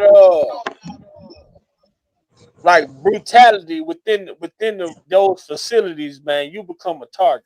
You You hit. know what I'm saying? They hit you with the water hose, all type of shit. You know what I'm saying? Beat you. Do stupid shit, walk past yourself, pepper spray that motherfucker. Yeah, man. And for those facilities, man, the hours like to eat and shit is shit What up, weird, T? bro. Like they wake your ass up 3 o'clock in the morning to eat breakfast. You know what I mean? Goddamn, you eat damn dinner like 2, 3 o'clock in the afternoon, and you can't eat. And according to the documents, R.Kelly was saying they wouldn't even let him have his commissary, man. Man. So the man was scared. He was scared to eat because he would feel like we'll try to put something in his food. So now you just said Kelly, that. We want to make it make sense. If you scared to eat the food, you don't think he was scared to take the fucking medicine? Right. Yes, sir. Yes, sir. I mean, that makes sense, and it's crazy, man, because they got him out here. You got people with, like I said, the dumbass opinion. Oh, well, he tried to kill himself. I'm like, by the nurse giving him a shot. Man, and he's not suicidal. Because if he was, he'd have been gone. Sure, I'm glad they got this stuff on tape, man. Yeah. He'd have been gone before he went to jail if that was the case. I'm glad that dude came forward, man. Like, hey, man. You know what I mean? They sent me here to get you, dog. Right. Man, that was nothing but the grace of God that touched that man's heart. I mean, how lucky and fortunate can one person be? Shit. Don't nobody really get that type of chance where somebody like, look, bro, they wanted me to go ahead 86. But they also tell you one thing, right? This man, when they put that move, they put that play in. These people got KL paperwork, man. They read that shit, man. They know this man ain't guilty, bro. If he was guilty of what of the crimes they said he committed, man, don't know real inmates in prison respect those type of people with that type of jacket. Right. So he really had that type of jacket they saying he had, and they put the play on him. The motherfuckers wouldn't yield back for that. Because that's a fact. That's a fact. The game they was gonna play was to put that out there. Well, child molesters are the most hated in the prison system, so that's why they was gonna try to chuck it up, to some simple shit, some prison. Definitely, bro. But when I know motherfuckers read that paperwork, they see the bullshit in the plate, bro. Yeah, they got a term, Charmo or whatever. Yeah, they got a term for it. If they viewed him in that light, he would not be having any type of peace in that place. He'd have been in protective custody. So the people in the prison could see through the lies and the corruption. They knew it was BS from day one. It go back, y'all remember when the one inmate was helping them read through his paperwork and was helping them understand certain shit and put in motions, and then they got that inmate up out of there. That was the one that was stealing this shit. Get your ass up out of there. Look, we don't want him to read. We don't want him to learn nothing. That was the one that was stealing his shit. Please believe me. You know what I'm saying? You got to get pretty motherfucking close to a motherfucker in jail to steal their shit like that. You know what I'm saying? Straight up, because that's all you got. You looking through everything every day. You know what I'm saying? At every moment. You know what I'm saying? And I know they used to until he went on his visits and shit and all type of slick shit. But you put shit in certain spots, people can't put that shit back where they got it from. You know what I'm saying? So you already know.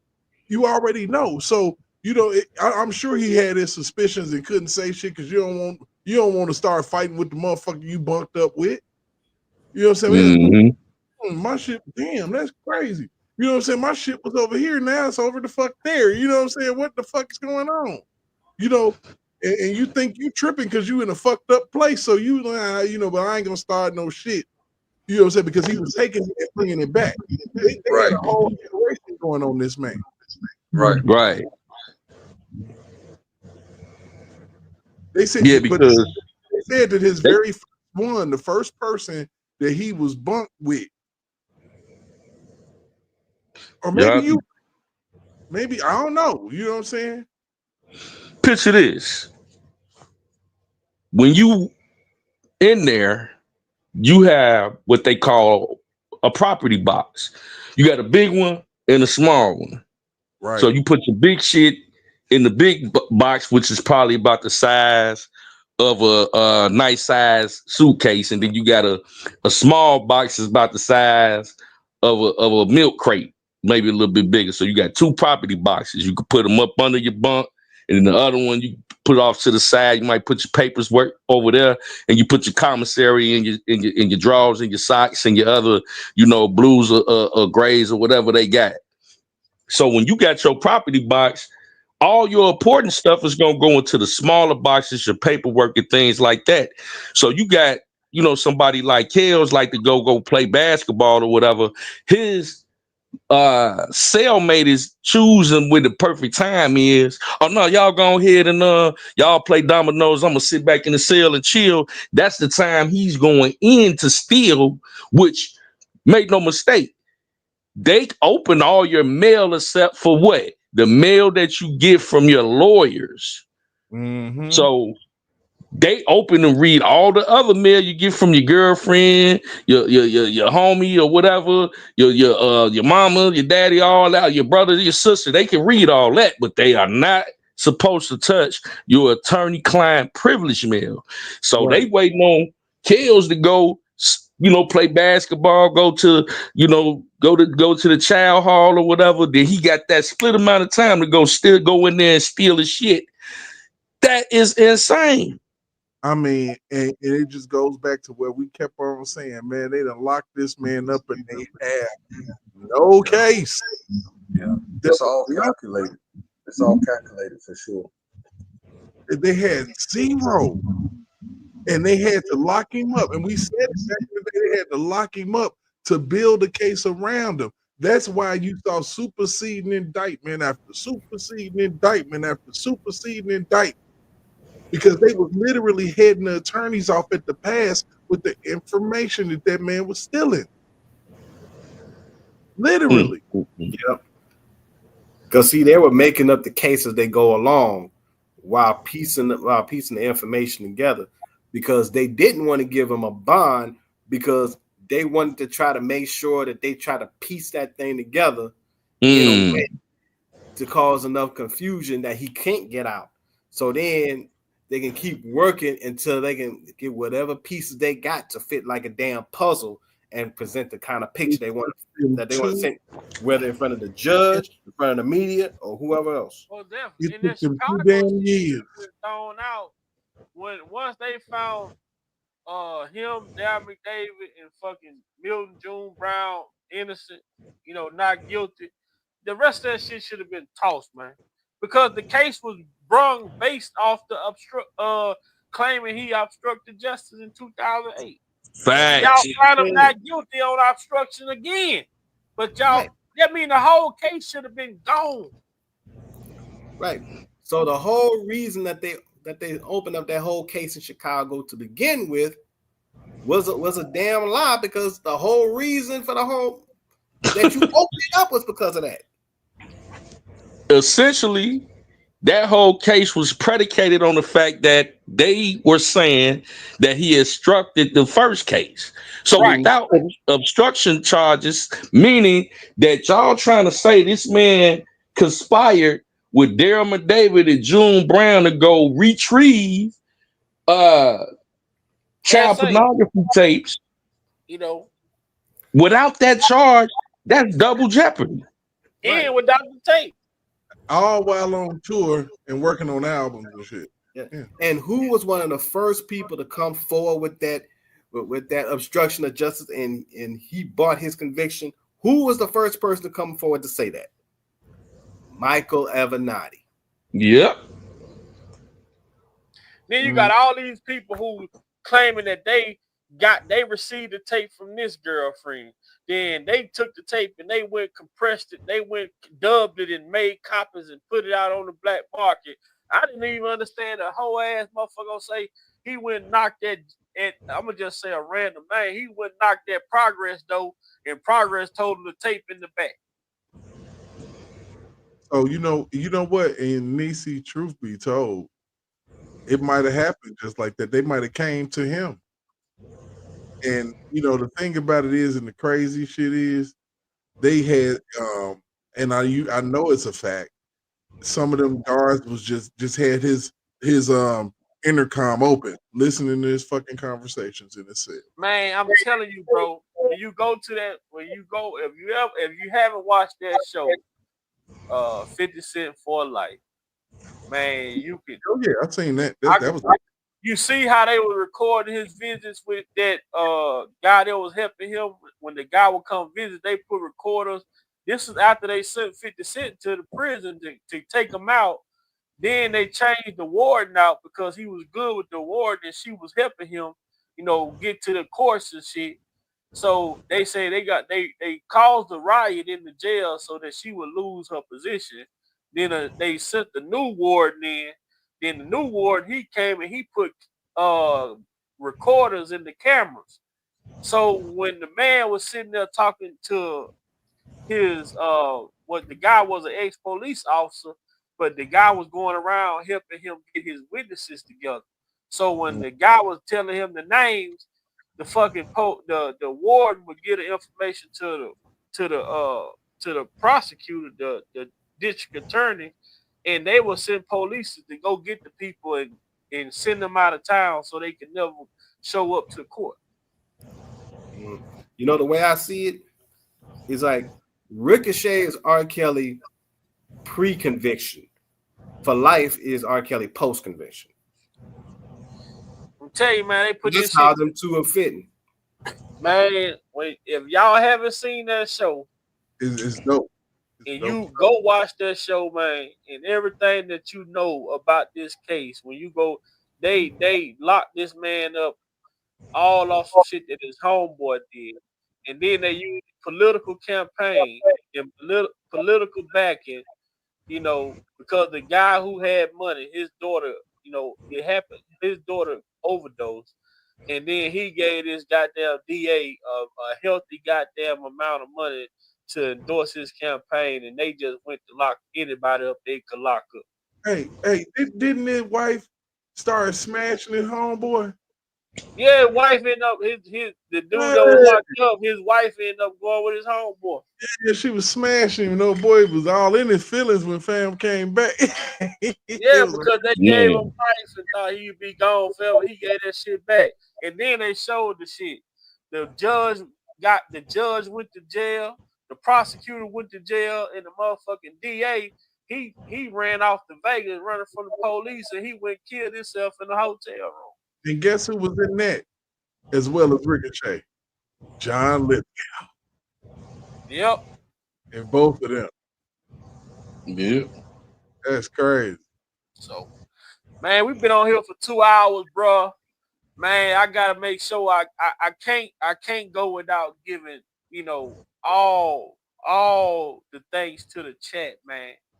That's been in here with us, rocking with us all night, interacting, talking with each other. Because they know, man, people know where to come. They looking for somewhere to come to have these good, intelligent conversations. And we talking about facts. We not on here talking about shit that we giving opinions about. We on here talking about things that has went on within this case. And like we talk about, I want people to think about that, bro. The amount of attempts they have had on this man's life since he's been incarcerated, starting from the COVID to the cast they left on with the blood clots, to the inmate attacking him in his sleep, to him being transported to another facility with COVID. Like, man, this man has been up against some shit, man. Yeah.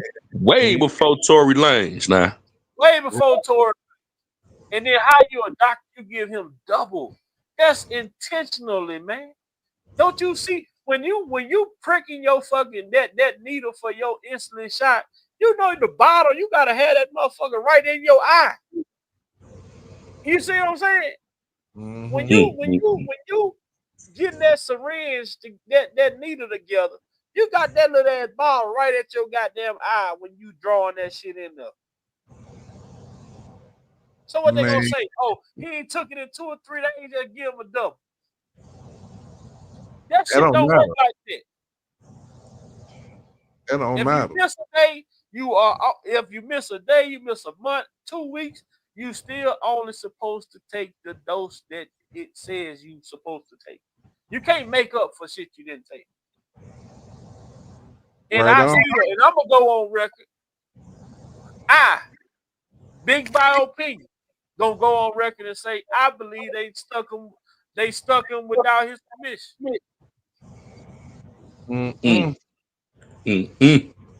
I'm gonna say I'm Big Bio opinion, for him to have twice as much insulin in him than what he's supposed to take. The man his lawyer come out and say he refusing to eat. We gonna make this shit make sense.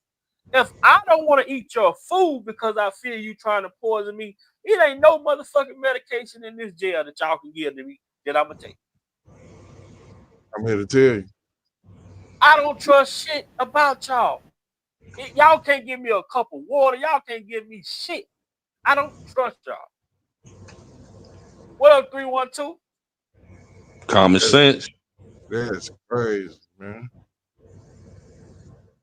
Shit, if I'm gonna take the medicine, you might well drop that motherfucking plate up in here. Right. And I'm just gonna go fuck it. You know what I'm saying? For real, because I'm like, man, this man been telling people, ain't no way in the world. He done told us from the get-go what they was on. They trying to kill me, bro. For real. Of course they're trying to kill him. The man's whole catalog and his masters is probably worth about $3 billion. Oh yeah, you put that shit all together. When you talk about his work, then because you got to separate the work, his personal work, from all the work he did for all the other motherfuckers. Like this dude really, carrying. He was carrying the industry on his back.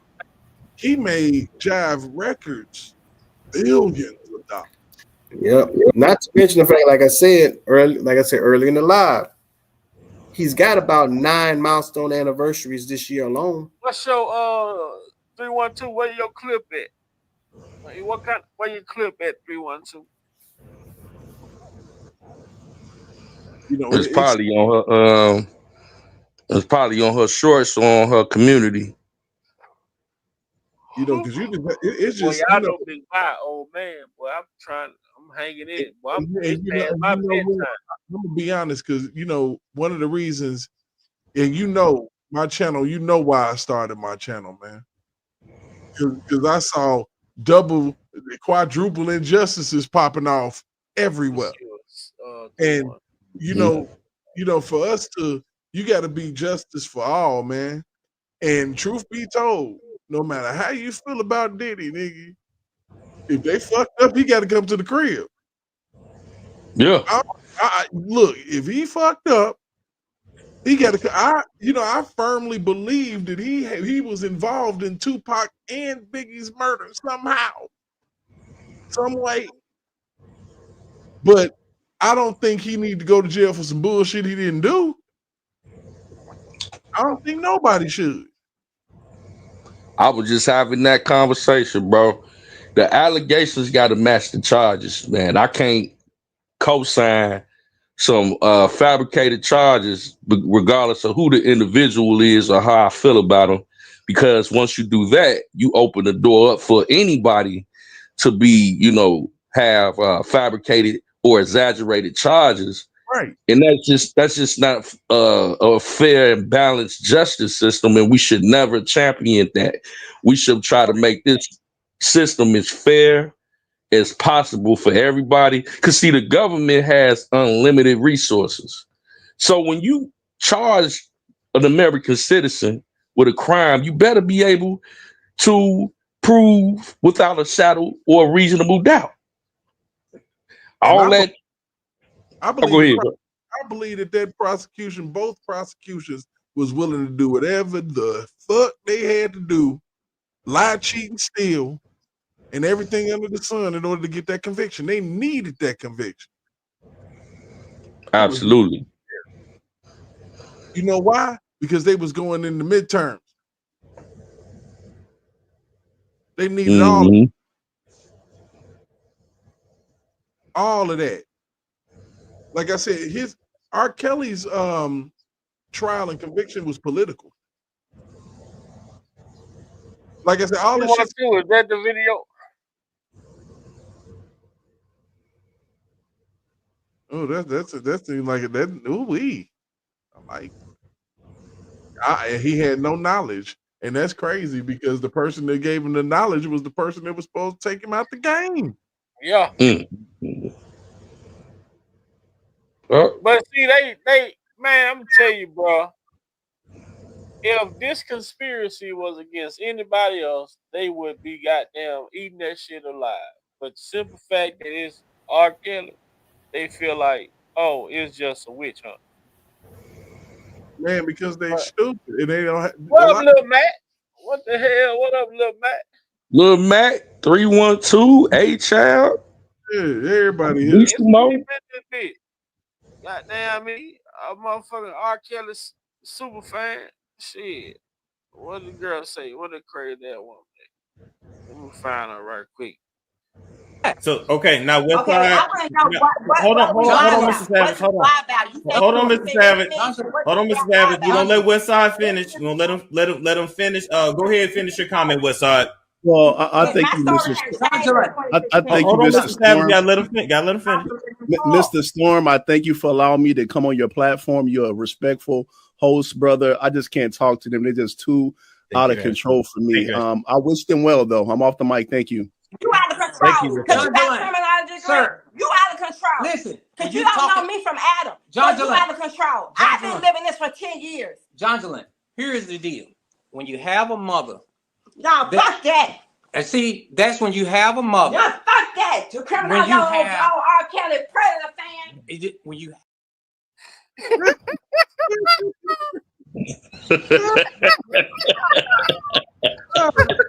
Oh my God, the crash out. Boy, that damn 2-drink minimum, I swear. She said, the 2-drink minimum, Jack. Like, I'm gonna crash all the way out. Damn, R.Kelly Predator fan. He said, your show is respectful. And this, fuck that. You out of control. She over there with the simp of the year, the decade. Straight up. So that's what Tim Savage. So that's what Tim S. Curl Savage stand for. Simp curl. Damn. Boy, it makes sense now. Oh God. Now, you know what? I want you to think about this, Kels. You like Jocelyn, man. You better think about this. You think real hard. Oh, no, man. I'm gonna need you to think about this. Hey. Who is that? Oh my God. Woo. I'm gonna need you to think about it, Kels. This is what you got to look forward to. That's R.Kelly Predator fan, man. Oh, wow. This is what you got to wake up. Oh God, what did I just wake up to? Shit. Put me back in jail. Man, too many 2-drink minimums over there, ain't it? You see, she got the Julio on top of her head. And I'm telling you, it's female. Starting off cute, man. I'm talking about be fine, boy. And she slap them right in their ass, and it'd be like at 45. Like, damn, you done been through a lot of liquor, and a lot of and a lot of pain. Man, she was a halfway decent looking lady. What? I mean, damn. She went through a metamorphosis, boy. Hey, boy, she is hit like a home run with 2 outs in the ninth. She's out of there, gone. She's gone. Jesus. No doubter. There was never a doubt. She's gone.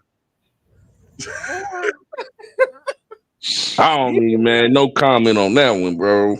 And Tim Savage get to wake up with that. I'd be mad as hell too. Man, Tim don't know what to do, bro. I'd be mad as hell. Like, man, you lied to me. Tim been getting lied to. Boy, I mean, we done seen it. Tim got catfished. And we've seen it all, man. We saw old girl up there with them, what's her name? Asante, Wally, Coyote McGee. Crackheaded the hell out like she had just smoked, and they put her up there. And she was literally a puppet. They had to talk to her before you get up here. Bitch, we gonna need you to get your shit together. We know you high. Yeah. Literally a puppet. Hey, she on there like old girl set it off. I need that money. I'm talking about. I couldn't believe what I've been, and I'm like, y'all motherfuckers is buying this shit for real. Gloria already got everybody with a script. Everybody got a script. Even the dumb niggas who read had a script. Like, I didn't even know that we were going to be doing. Oh, that's a liar right there. Oh my God! I mean, it do happen. It's part of the game. You know what I mean? Because you got to establish a certain thing. You got to establish some fear in that female in order to get that respect. You must establish that. And she's going to try you to see if you qualified to get that respect from her. So it's going to bring some fear. And what I'm saying is, violent, you know what I mean, and it's something that don't have to. Now who sent you, nigga? Nobody sent me. Say another motherfucking word and this shit is over. And I ain't playing, nigga. Now, you ain't got no gun. But where the weed at? I ain't got no weed. Shut the fuck, shut. Did I say no? Oh shit! Say it again. Say something else. Oh.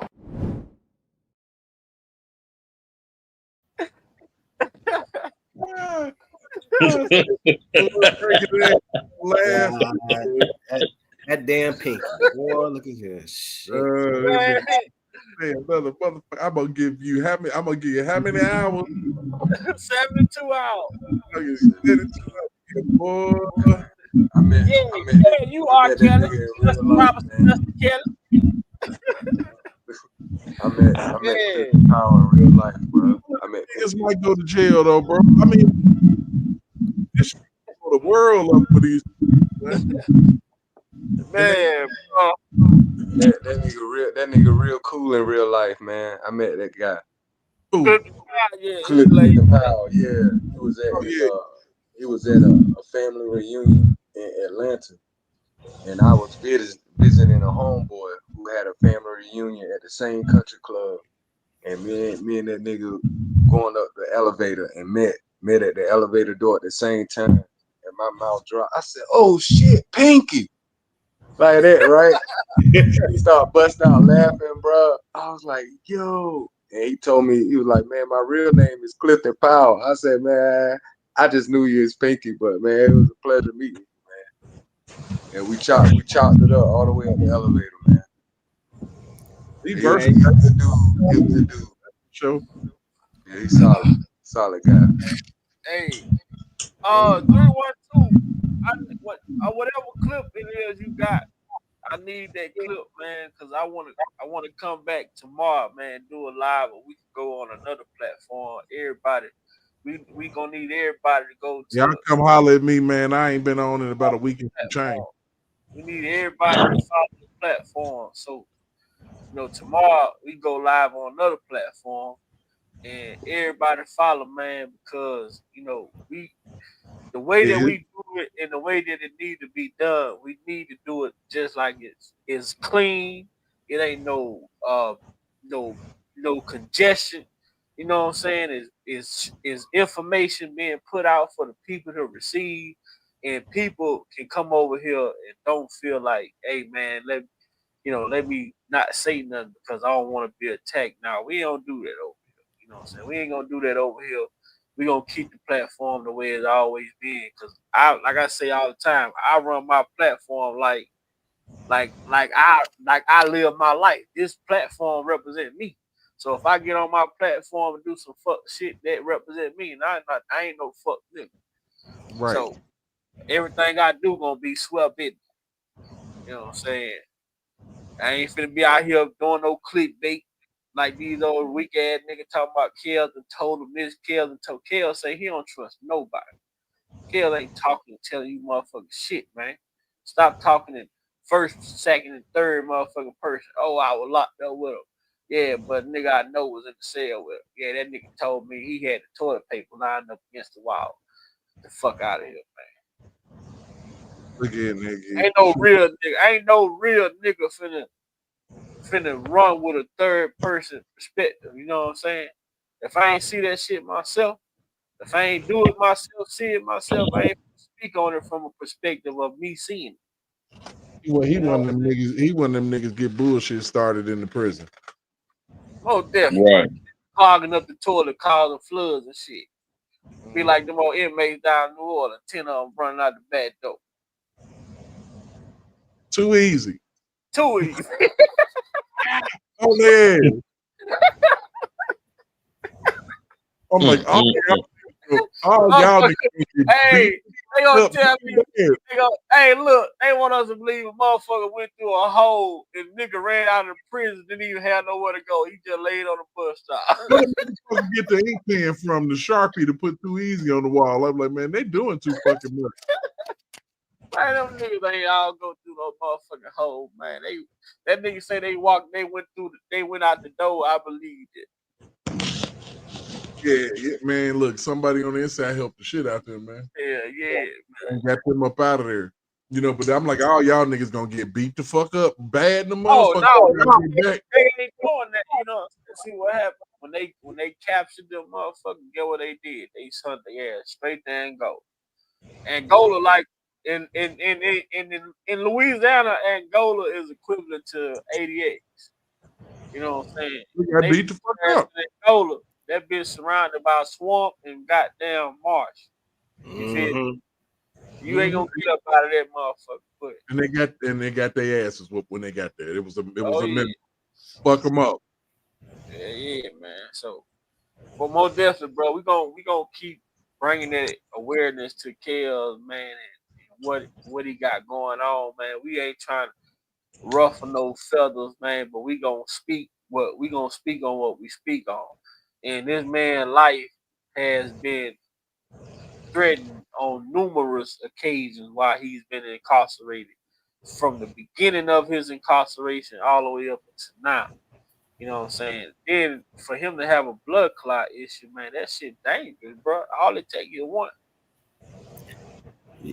That's right. And if you don't believe the severity of it, ask Chris Bosh. When Chris Bosh played for the Miami Heat, shortly after his career, he had to wind up going to the hospital for his blood clots. That's why he had to retire. Because there was one stretch when he was in the hospital, there was a 24-hour period that they didn't know if he was going to make it or not. Right. Damn, I was born in Bastrop, man. That's crazy. Yeah, man, we're gonna keep Kills, man, in prayer. You know what I'm saying? Right now, we finna be closing it out. So, Jeff, while you speaking right now, bro, you anything you know say you want to say, let the people know what you got coming up over on Voices for the Voiceless. You know what I'm saying? So make sure you plug yourself in, man. Everybody get over support, bro. Yeah, man. First and foremost, man, I really appreciate Big Vi for coming live tonight. It was much needed. Appreciate everybody on the panel. Of course, all the fellas, everybody that came through in the chat. Peace and blessings. Man, let's keep Kills lifted up in prayer. Make sure he has a safe return very soon. You know, Voices for the Voiceless right here on YouTube. You could go ahead and subscribe. You notice me and my sis, Blessed Girl platform. We talk about a variety of things, you know, from politics to injustices like Robert Sylvester Kelly. You know, I try to drop content, you know, daily, but I got to get back to it. But yeah, man, I don't want to hold up the line. But yeah, peace and blessings, everybody. Enjoy the rest of your evening, and man. Till next time, man, we're going to chop it up tomorrow. Probably be on Provoked or something. Yeah, man. Salute, my brother. I appreciate Salute, bro. Appreciate it. I salute you for coming through it. Shout out Uncle Muse. Uncle Muse came up in the chat tonight, man. He didn't make it to the panel, but y'all already know. Man, Uncle Muse, goddamn me. That's a sergeant at arm, man. You know what I'm saying? Yeah, shout out Uncle Muse. Uncle's in the chat for a minute. He might be still in the chat, but you know, shout out Unc, bro. Sure. And I also want to say, man, shout out to our brother Dean Bella, man. You know, I've been hollering at him. You know what I'm saying? That boy, he got a little bit more time on his hand, but he do got an outdate. So, you know what I'm saying? Little bro will be back soon. Goddamn, I'm gonna say soon. Little bro will be back soon. I kill anybody, you know, whoever want to go. You know what I'm saying? All right, I'm gonna go ahead and make it happen, man. You know what I'm saying? First of all, Big By, you already know. If it wasn't for you, I wouldn't even be doing content. Nah, you know, man, if it wasn't for God, bro, because God brought us. If he hadn't sent you to put the words in your mouth, I wouldn't even be doing the content that I'm doing. And I feel like that I'm solid. You know, I feel like that I'm on the right side of history. You know, we talk about some things that even people in your chat might not even fool with. You know what I'm saying? You know how I get down. You know, and you know, of course, Provoked Thoughts, man. We've been over a year and some change doing it, just trying to get it in. You know, things start slow, but we gonna pick it up because we gonna share in love, man. And I would love for all of y'all to come over there. You know, tomorrow we gonna go ahead and dive even deeper into this Kale situation. We gonna talk about, you know, all of the little situations that we done seen in the past month or so, man, because we got so much going on in this world, man. You know, and we just got to make sure that we stay aware and stay alert. Stay alert. You know what I'm saying? Ain't no need, you know, all that woke shit. You know what I'm saying? Hey, you know, watch your 12, your 6, your 20, and you know what I'm saying? And your 9. You watch it all. You know what I'm saying? So we gonna keep it like that. And I appreciate you, Big Bye, man. I appreciate everybody in the chat, everybody on the panel. And until next time, until tomorrow night, man, we gonna get it in. Salute, bro. Salute, man. I appreciate y'all, brother, man. I Salute, appreciate bro. y'all, brother.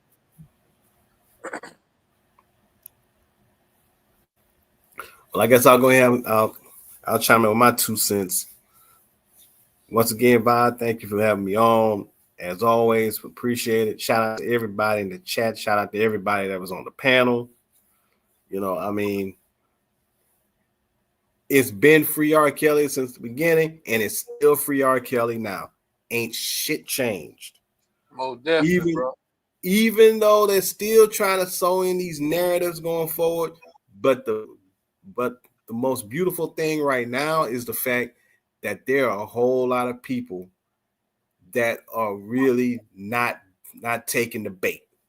They're not falling for the banana in the tailpipe. They're seeing what it is, even if it's not with R. Kelly. They saw it when it happened with Tory Lanez. They've seen it.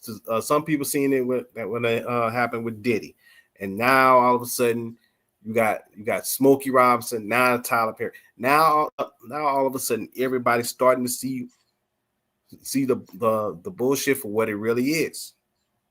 And like I said, it's until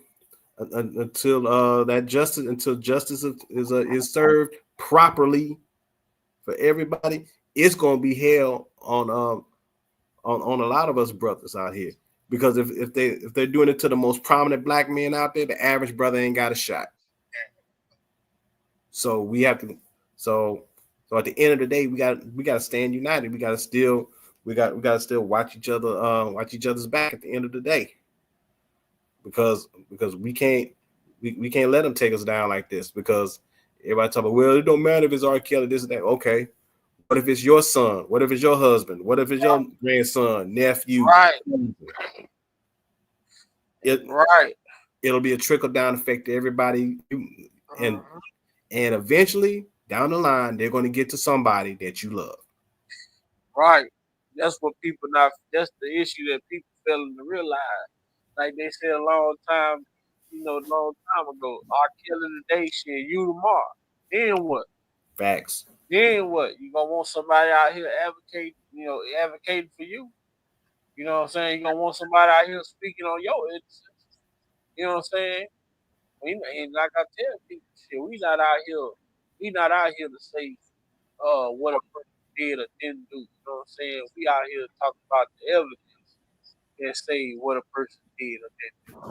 You know what I'm saying? Fuck all that. What a lot of people, speaking with their feelings. You know what I'm saying? A lot of these people, they tie their emotions to other situations because they haven't got, no healing or closure from what happened to them. You know what I'm saying? So they just hang themselves on to what's going on with somebody else and say, well, he did that to you, he did it to me too. No, your uncle did that shit. Your goddamn brother, your stepdaddy, your dad, ain't no telling who did. But it wasn't R. Kelly, so he don't deserve that goddamn type of treatment. You know what I'm saying? A lot of this shit, bro, is so, man, the world, man. I promise y'all, man, I stay away and I take breaks, man, because mentally, bro, man, the world, like, I never thought I'd see the day the world would be so goddamn remote controllable. And what I mean by remote controllable, like these people literally let the media control how they feel. Anytime people want justification from social media about a life decision that they have to make, I'm not finna get on social media and ask a fucking question about something that I gotta live with and deal with the rest of my life. What sense did that make? Right. None. But this is the world that we're living in, man. People they want justification, gratification from others, and this is where we in the world of confirmation bias, man. Man, most definitely, man. Most confirmation bias. Whatever somebody can, if a group of people can confirm your belief system, then that's where you at. Shit. I live around 1,000 damn Democrats, but shit, I didn't vote for that bullshit. That's what it is with Kels, man. What up, New? That's what it is with Kels, bro.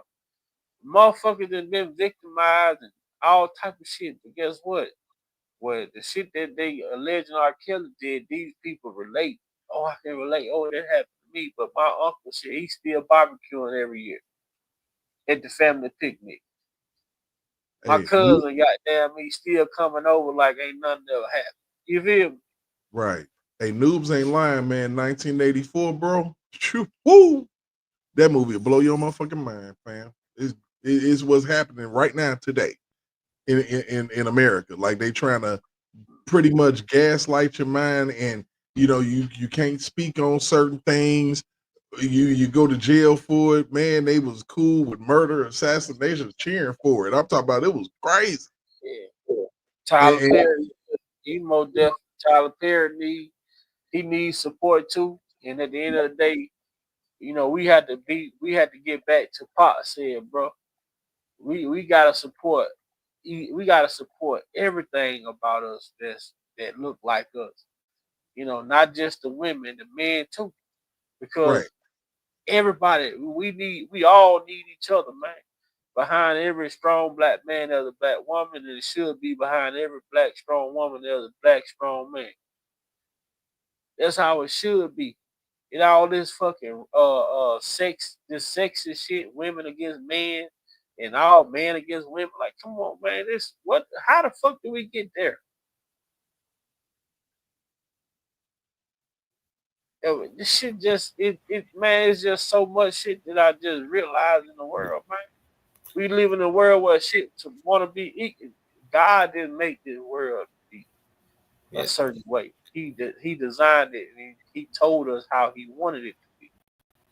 But now we got mankind trying to change the goddamn the format, and that shit is causing problems. Mm-hmm.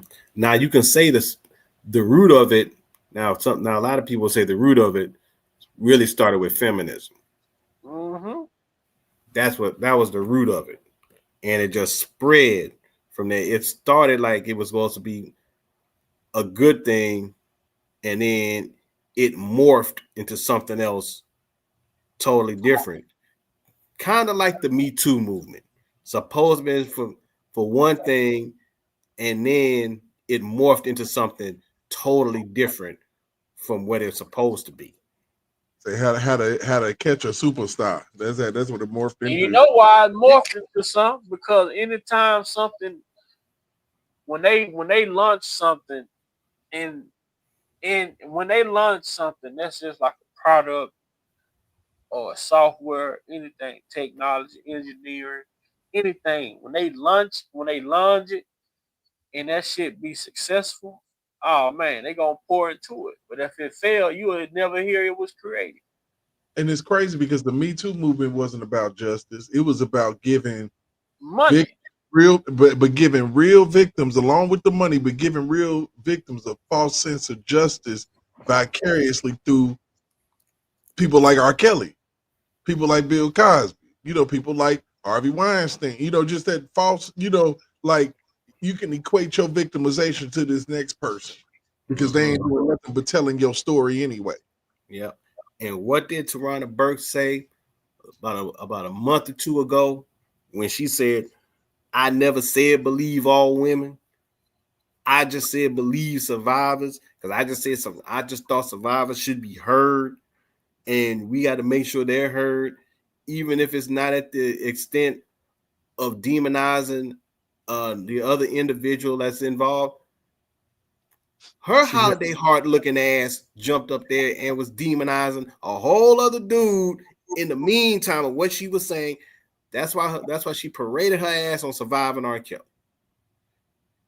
Man. Yeah, that's crazy. Y'all believed all women. Y'all believed doggone it, what's her name? Geronda Pace. Y'all believed Lisa Van Allen. Oh, damn, not Lisa Van Allen. Oh, and Geronda. Jeez.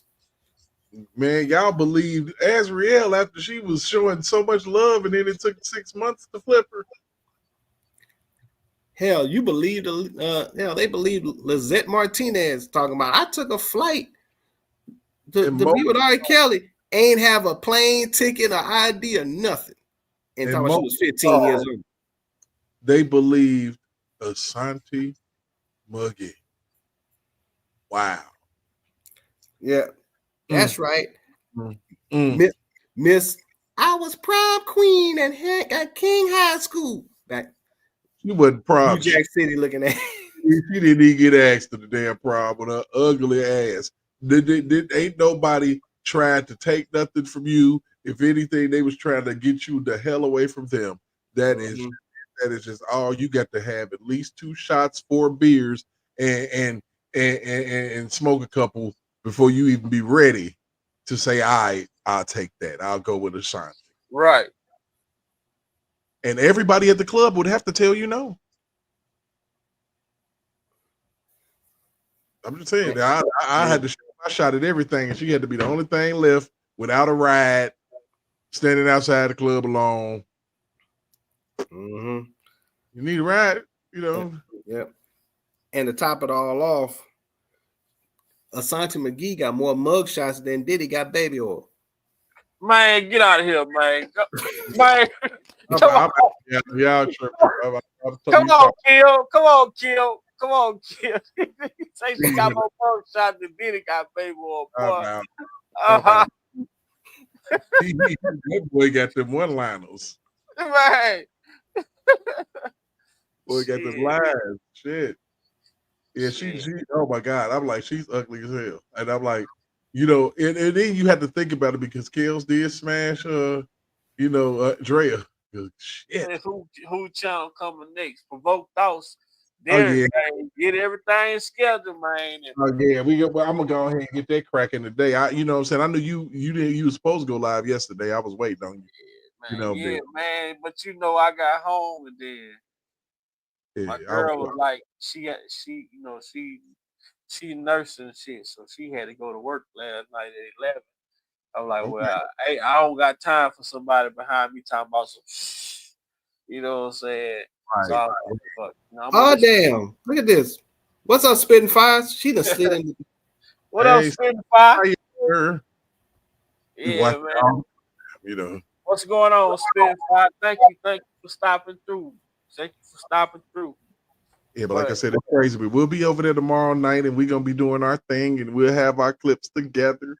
You know, it's gonna be or anything you need, or if there's anything I can help with, bro. You know what I'm saying? Just hit me up tomorrow, cause you know your boy. Hey, I just want to say I appreciate y'all though, bro. Y'all brothers. And I told when I came on my live the other day, I say, man, I'm calling my brothers, man. It's time to bring the band back together. You know what I'm saying? I've been grinding, man. I started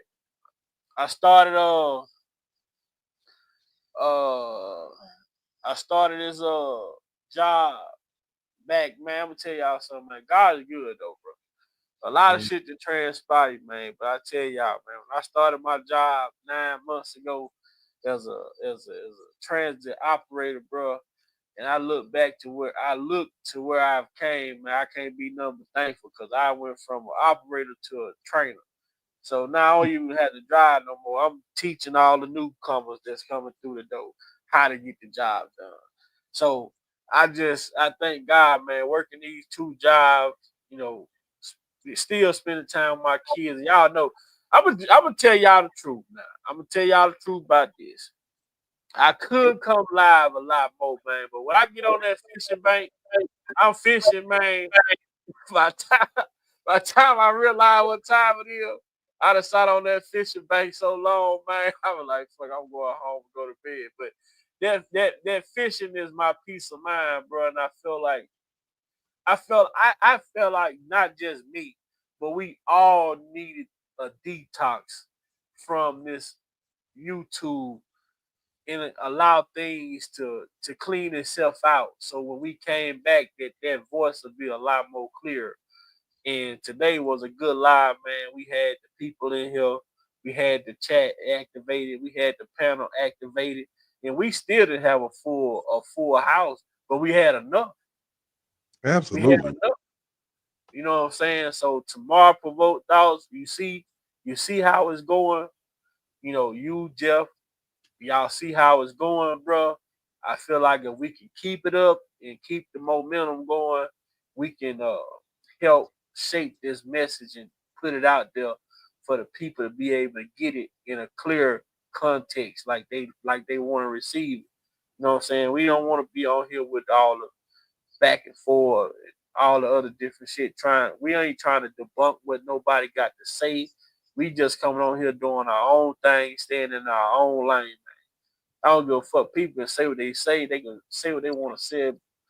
It don't matter, man. I don't hear the noise, man, because at the end of the day, I know what my mission is.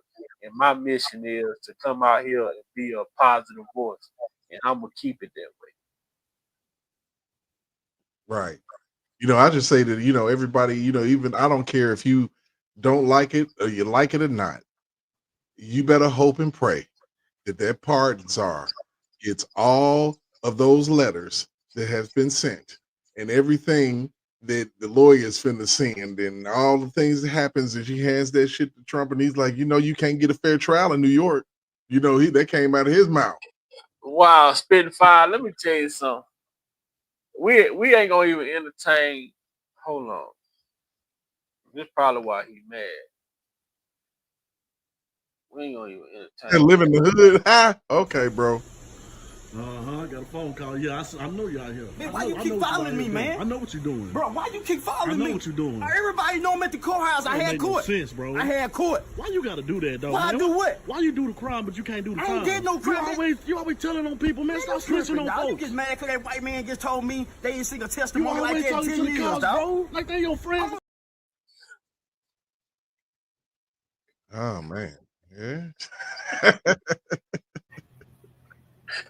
Yeah, he might be a little hot behind that. I mean, that's outright. I mean, that's But hey, man, hey, if everybody broke, man, shit, hey, everybody can't be rich. If everybody in the world was rich, then it wouldn't be no need for nobody to be broke. You feel me? We got bus drivers. We got people to lie. All that shit. I'm broke. I done had. I'm a broke ass motherfucker, man. I done had victims at my house. Shit, I'm broke. My credit fucked up. Man, help me out with your thieving ass. Right. I know you got a scam or a scheme or something popping off. We spread off of. But we ain't. Let's not even die. Let's not even die because them people people like that, bro. They need the fucking engagement, man. You know what I'm saying? Because while you talking shit, you must be listening. You feel me? You must be listening, bro. So thank you. On your way out, hit that damn subscribe button, punk. Shit. Yeah. Shout out to Lex. Lex turned around and said, "Secret squirrel out there, babe." What they talking about over there? Talking about your ass going to jail. That's what we talk about. Man, look here, bro. I just feel like, you know what I'm saying? If you gonna, I'm gonna put it like this. And this gonna be my last thing to say, bro. This is just, if you gonna do some shit, stand on it. You a man, my nigga. Right. If I'm gonna do some shit, guess what? I'm gonna stand on that shit. 10 toes. I'm willing to die behind what I believe in, man. And if I do some shit, I ain't finna throw no motherfucking brick and hide my hands. But guess what? Shit, I gotta protect my kids, man. Everything I do, man, I gotta protect my kids, bro. I can't let what I do with the streets get back to my house of peace, bro. So that means when I take care of my business in the street, bro, I gotta make sure my business is clear. You know what I'm saying? But you got niggas out here that they get in the streets and they get active and then don't even think about what they gotta go back to. What if a motherfucker follow you? What if they see you going to work and you left your house, left all your family members in your crib, bro? So when you get in the streets and you do shit, bro, when you do shit in life in general, no matter what you do, bro, you do that shit, you stand on it. Don't straddle the fence, 1 foot in, 1 foot out. Right. Nigga, you ain't no Crip in blood. This ain't no flag, my nigga. whatever side you choose to pick and deal with, you stay there. But a lot of this shit is a wake up call for a lot of people who want to give motherfuckers the benefit of a doubt. Just because a snake shed its skin don't mean that a motherfucking snake don't react and move and do the same shit that he did before. Right. You just ready for the summer. You feel me? You feel me? But you got a lot of people, bro. Man, I can't. Man, one thing I told myself, bro, I say, man, I knew it was just one group of people that I just wasn't gonna fuck with when I started doing this shit. I said, well, two. Then there was one group that split into two. But I ain't want to have no dealing with them people, bro. Under no circumstance. Y'all are against what I'm speaking for. So Right. what the fuck we need to conversate for? Ain't no reason. Y'all catch me down bad, y'all gonna fuck me up. But then if I catch y'all down bad, I give y'all a pass because it ain't even worth fucking y'all up. That's facts, man. That's a whole different level. You know what I'm saying? That's how that shit used to be when we were growing up in the hood. You know what I'm saying? We used to catch the other side down bad, man. We'd get them motherfuckers a pad. But then they'll catch us, and goddamn, we had to get the fuck up out of there. You know what I'm saying? It was like, damn, nigga, we just saw you. We just saw you. And we gave you a pass. Now you see me. Now you want to whoop me. That's So crazy. that's what I mean. That's what I mean, bro. When you out here doing shit, you gotta stand on business, bro. You gotta handle that shit right then and there because when it come out or it come back up, you know what I'm saying? You don't want a motherfucker to say, well, then, you did this, but you act like you didn't do it, or you didn't say this, or you didn't say that. Man, I'm disappointed in a lot of shit, but at the end of the day, I don't even gotta speak on it. My action gonna speak for itself. It's just certain shit that I'm not fucking with no more. It's certain shit that I'm not listening to no more. It's certain shit that I'm not entertaining no more. That's just what it is, man, because I can't be out here and say I fuck with Kim, but then another motherfucker come to me and another motherfucker come to me and say, man, Kim a bitch ass nigga, man, but you be having him over there. Man, who the fuck? Man, hold on right quick. Kim, man, this nigga just called talking about you a bitch ass nigga, man. Who? Shit, this nigga on the phone. What you say now? Oh man, why you call him, man? Why you call Kim, bro? Nah, man, cause you got something to say. Shit, he on the phone. Mm-hmm. You don't got a lot of niggas that gonna move like that nowadays. Well, I ain't no go between on no bullshit with no nigga. Shout out to all the people, man. Man, been out there to meet somewhere that my people, they go, man. You can say what about Big Bob? Motherfucker come up on. Shout out to JoJo. Oh, I think Big Bob old cold shit. JoJo called car park. You bump your motherfucking head. That's one thing I can attest to. Big Bob ain't fuck with nobody like that. You know what I'm saying? I don't tell people where they can go, where they can't go. All the thing I tell you, be respectful when you do it. You know what I'm saying? I ain't finna, don't mention shit that we do over there, and then when you come over here, don't mention shit that y'all do over there over here. You go, you got the freedom to do what you want to do. But when you start carrying bones, that's when we have to separate.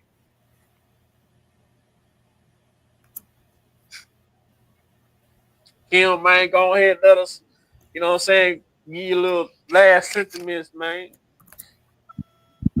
I just want to say, man, free Kales, man, and no matter what, man, you can't stop the sun from shining, man. You know what I mean? And metaphorically speaking, the sun meaning the truth. You know what I mean? It's gonna all come out, man. I got confidence, man. If the Lord soften a damn Aryan race white dude heart to come forth, everything in the case can be reversed, in my opinion, man. So let's stick with the good fight, fellas, man.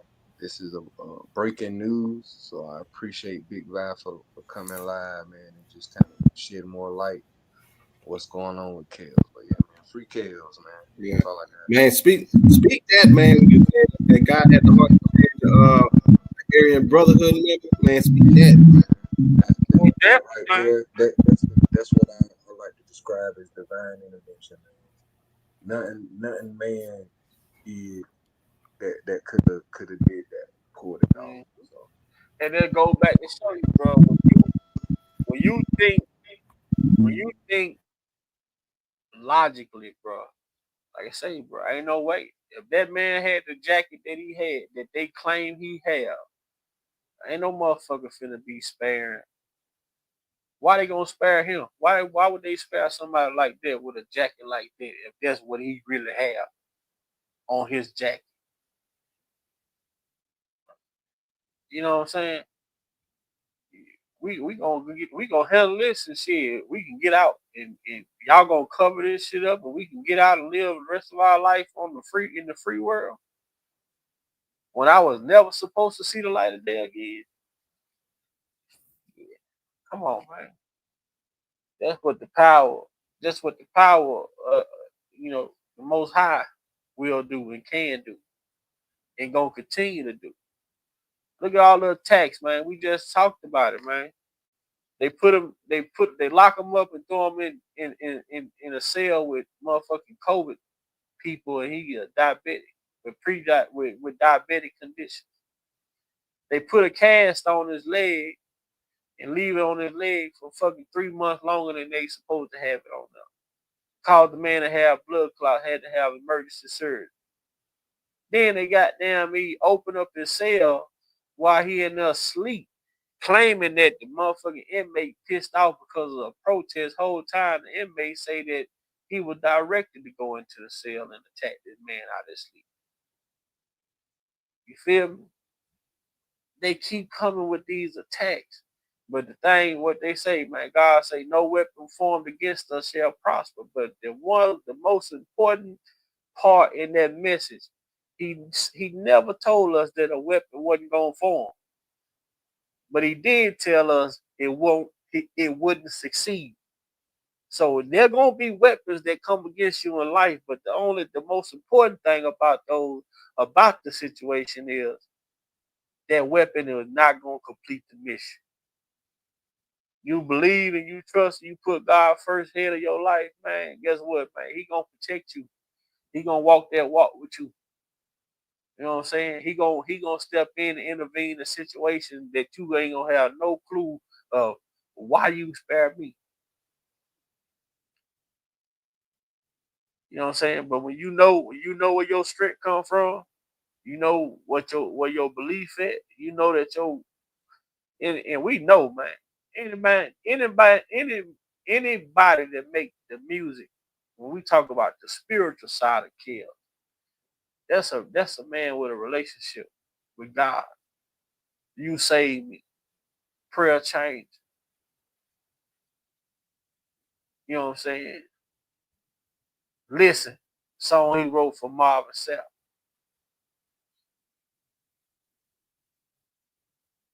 I mean, come on, bro. The man have a real relationship with that man upstairs. Everything he been throughout his childhood. We talk about a man who has overcome so much turmoil, so much adversity, and to still have his sanity, man. That's the most unique part of this whole story. To me, overcoming all of the obstacles that have been put before you, and you still able to run the race. You jumped over that hurdle. Let me put a fucking big truck in front of you. Oh, you jumped over there. Let me put a fucking skyscraper in front of you. Oh, you jumped over there. Let me put an ocean in front of you. Because God say you believe, I can get you there. It ain't nothing you can't achieve. All you gotta do is believe. And the most ironic part about it, a lot of people that have been talking talking all that shit about Kels, I can tell you this much. How many of those same people, if they were in his position, would have thrown in the towel a long time ago? Long time ago, off they self, man. Long time ago, off they self, man.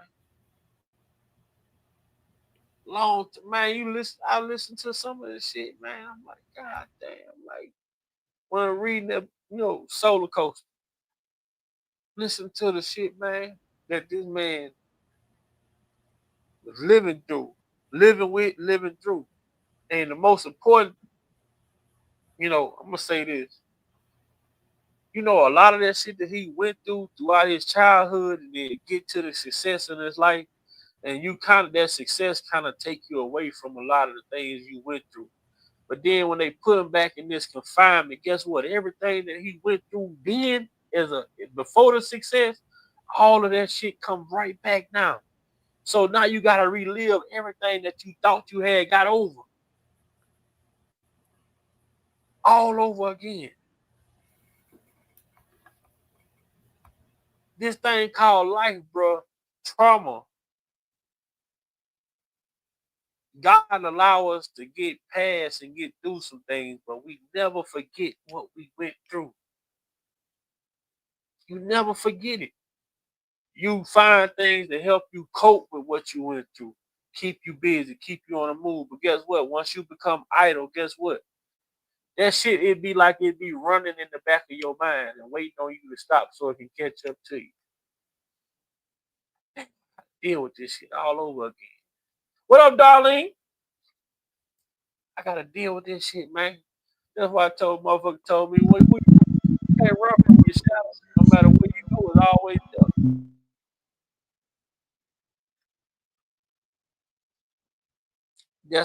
That's our life, man. Everything we go through, everything we've been through, no matter how old we get. Long as we keep living, everything we done went through, that's a part of our life.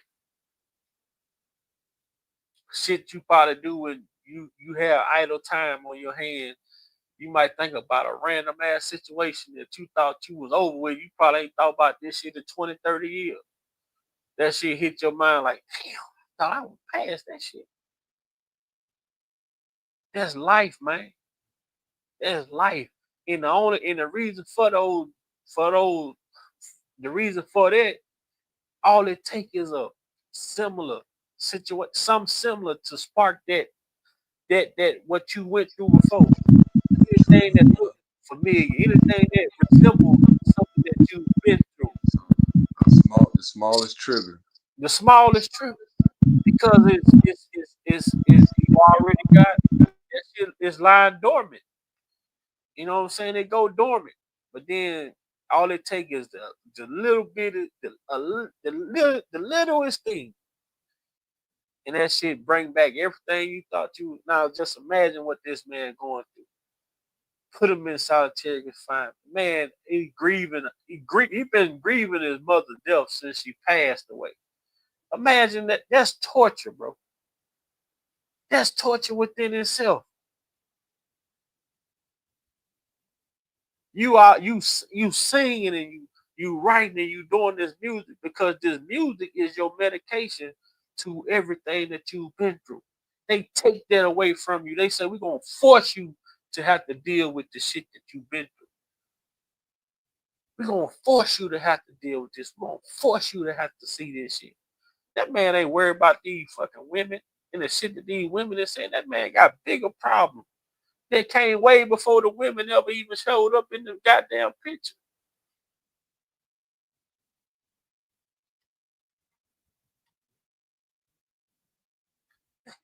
Man, this shit just, this shit just, man, this shit, when it comes to certain parts of the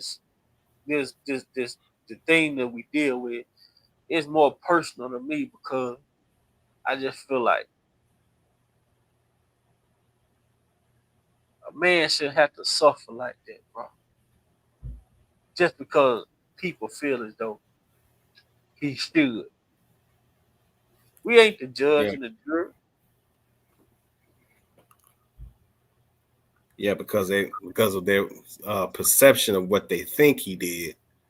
But then when you turn around and you come back with the facts in regards to what really happened, they don't have nothing to say. Because even the people in the chat, pay close attention. If you ever talk to somebody who was vehemently opposed to R. Kelly, here's one thing that a lot of them got in common. Whenever you hit them with specific facts, dates, and times, they don't have nothing to combat with. They only run by all the rumors and everything they run with. Everything is vague and ambiguous. It's nothing exact and nothing concrete. They'll just hang on the he married Aaliyah, the tape, surviving R. Kelly. 90% of any all argument is going to be centered around those three things. You take out those three narratives, they don't have nothing to stand on.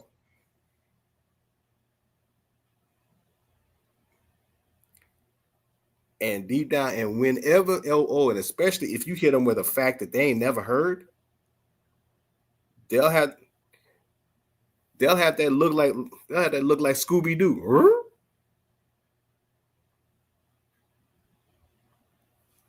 They will be absolutely confused. Because I've seen it, I've done it too many times.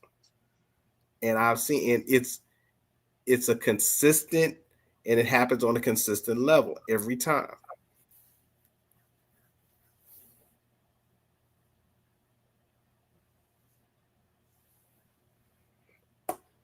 But I'm gonna go ahead and bounce out on that. Like I said, shout out to Vi, to my brother on the chat, on the panel. I forgot your name, man. What was your name again? Kim. All right, Kim. Appreciate you being on here, man. Welcome. Shout out to everybody in the chat. We're gonna link up. You said we're gonna link up over on Provoke Thoughts channel tomorrow, right, Vi? Yeah, man. Yeah, Provoke Thoughts, and he gonna hold it down tomorrow, man. Okay. All right. I'm definitely gonna be looking forward to linking up with y'all then. Y'all, everybody, y'all have a good night. All right. My boy Kim, man, I appreciate you. Coming through, my boy. Hey, you a couple, man. I'll make sure I get you locked in here, man. So slide through, bro. Cause